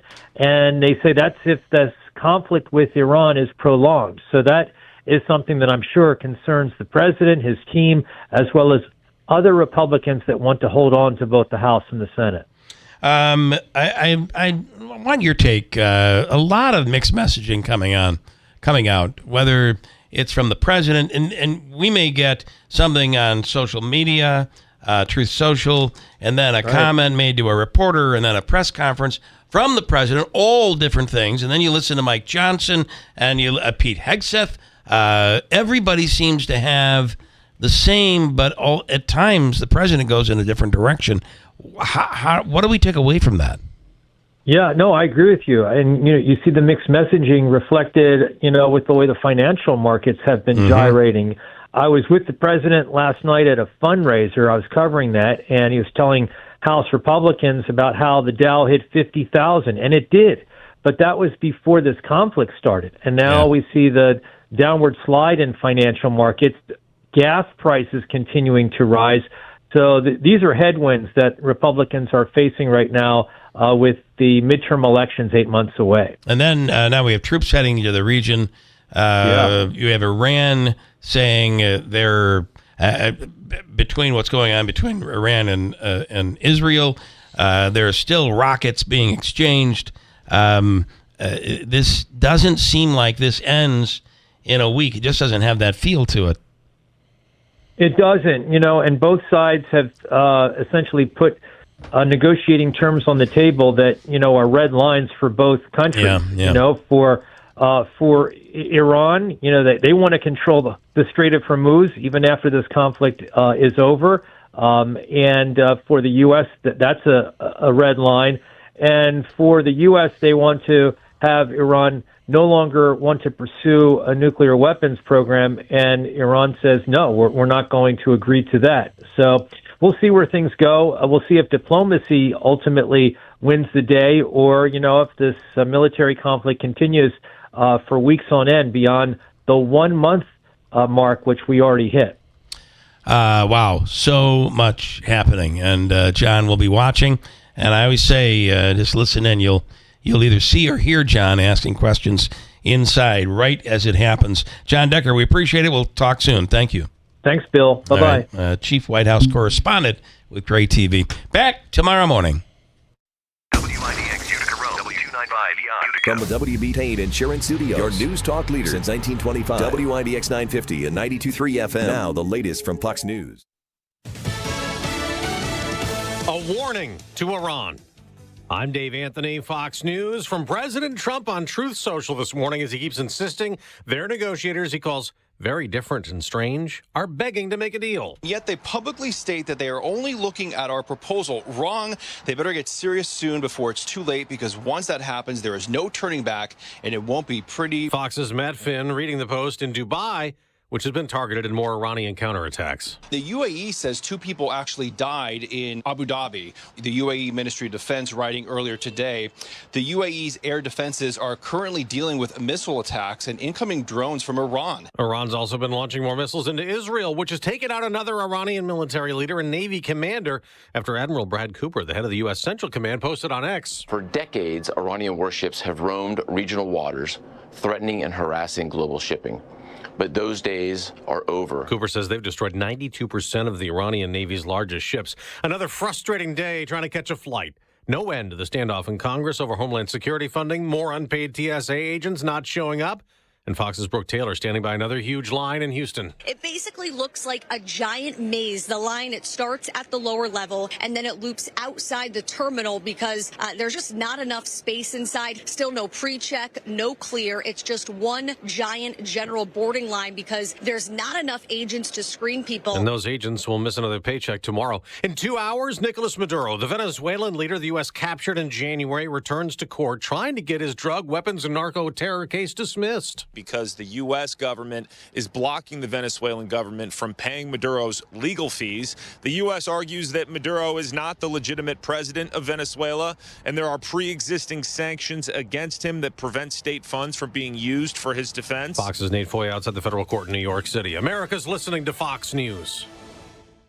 I'm Boomer Esiason. My mom died from cancer. She was only 37 years old. She didn't have life insurance, and that was devastating for my family. That's why having life insurance is so important to me. Ethos makes it fast and easy. Get a quote in seconds, apply in minutes, and get same-day coverage. You can get up to $3 million in coverage with no medical exam. Get your free quote at ethos.com/save. That's ethos.com/save. Paid spokesperson. Time spent on application may vary. Online health questions required. Finding great candidates to hire can be like, well, trying to find a needle in a haystack, but not with ZipRecruiter. Its powerful technology actively finds and invites qualified candidates to apply to your job. So while other companies might deliver a lot of hay, ZipRecruiter finds you the needle in the haystack. See why 4 out of 5 employers who post a job on ZipRecruiter get a quality candidate within the first day. Try ZipRecruiter for free at ZipRecruiter.com/free. That's ZipRecruiter.com/free. Zip ZipRecruiter. The smartest self-defense decision isn't made in the moment. It's made before danger ever appears. Because when you pull a firearm trigger, you're not just stopping a threat. You may be starting a chain of legal, financial, and emotional consequences that can follow you for years. That's why more responsible Americans are choosing to lead with less lethal force. Byrna less lethal launchers fire tear gas and kinetic rounds designed to stop an attacker for up to 40 minutes, giving you time to escape, create distance, and get help without using deadly force. It's a smarter first response. Your college-age kids can carry it. Your spouse can use it. Even aging parents can handle it confidently. Byrna's best-selling compact launcher is sleek, slim, and incredibly powerful, built for discreet everyday carry. Byrna is proudly hand-assembled in Fort Wayne, Indiana. More than 750,000 have been sold worldwide, making Byrna a trusted leader in personal safety. And it's legal in all 50 states. No background checks. Ships directly to your door. Protect yourself. Protect your future. Start with less lethal. Visit Byrna.com today and find the right launcher for your family. That's BYRNA.com. I know that hiring can be challenging. You need someone to match your role perfectly. Well, now you can meet them fast on ZipRecruiter. Build your team, build it sooner. Meet your match on ZipRecruiter. Just head to ZipRecruiter.com/free right now to try it for free. That's ZipRecruiter.com/free. Meet your match on ZipRecruiter. Try it free. Hurt in a car? Call William Attar. 315-444-4444. The Potting Shed Antiques in Whitesboro is buying silver, gold-filled, vintage costume, estate jewelry, and U.S. and Canadian coins. They've been your hometown buyer for over 50 years. While other gold and silver buyers claim to offer the highest prices, the Potting Shed Antiques actually delivers. Let Don Hartman take a look at your individual pieces or your entire collection. The Potting Shed Antiques, open Thursdays, Fridays, and Saturdays. Please call ahead for an appointment. Visit thepottingshedantiques.com. Are you sick of being just a number or doing a mindless job? Become a craftsman in a trade. Become an IBEW electrician. The IBEW and the Electrician Training Alliance will give you all the tools necessary at their state-of-the-art training facility.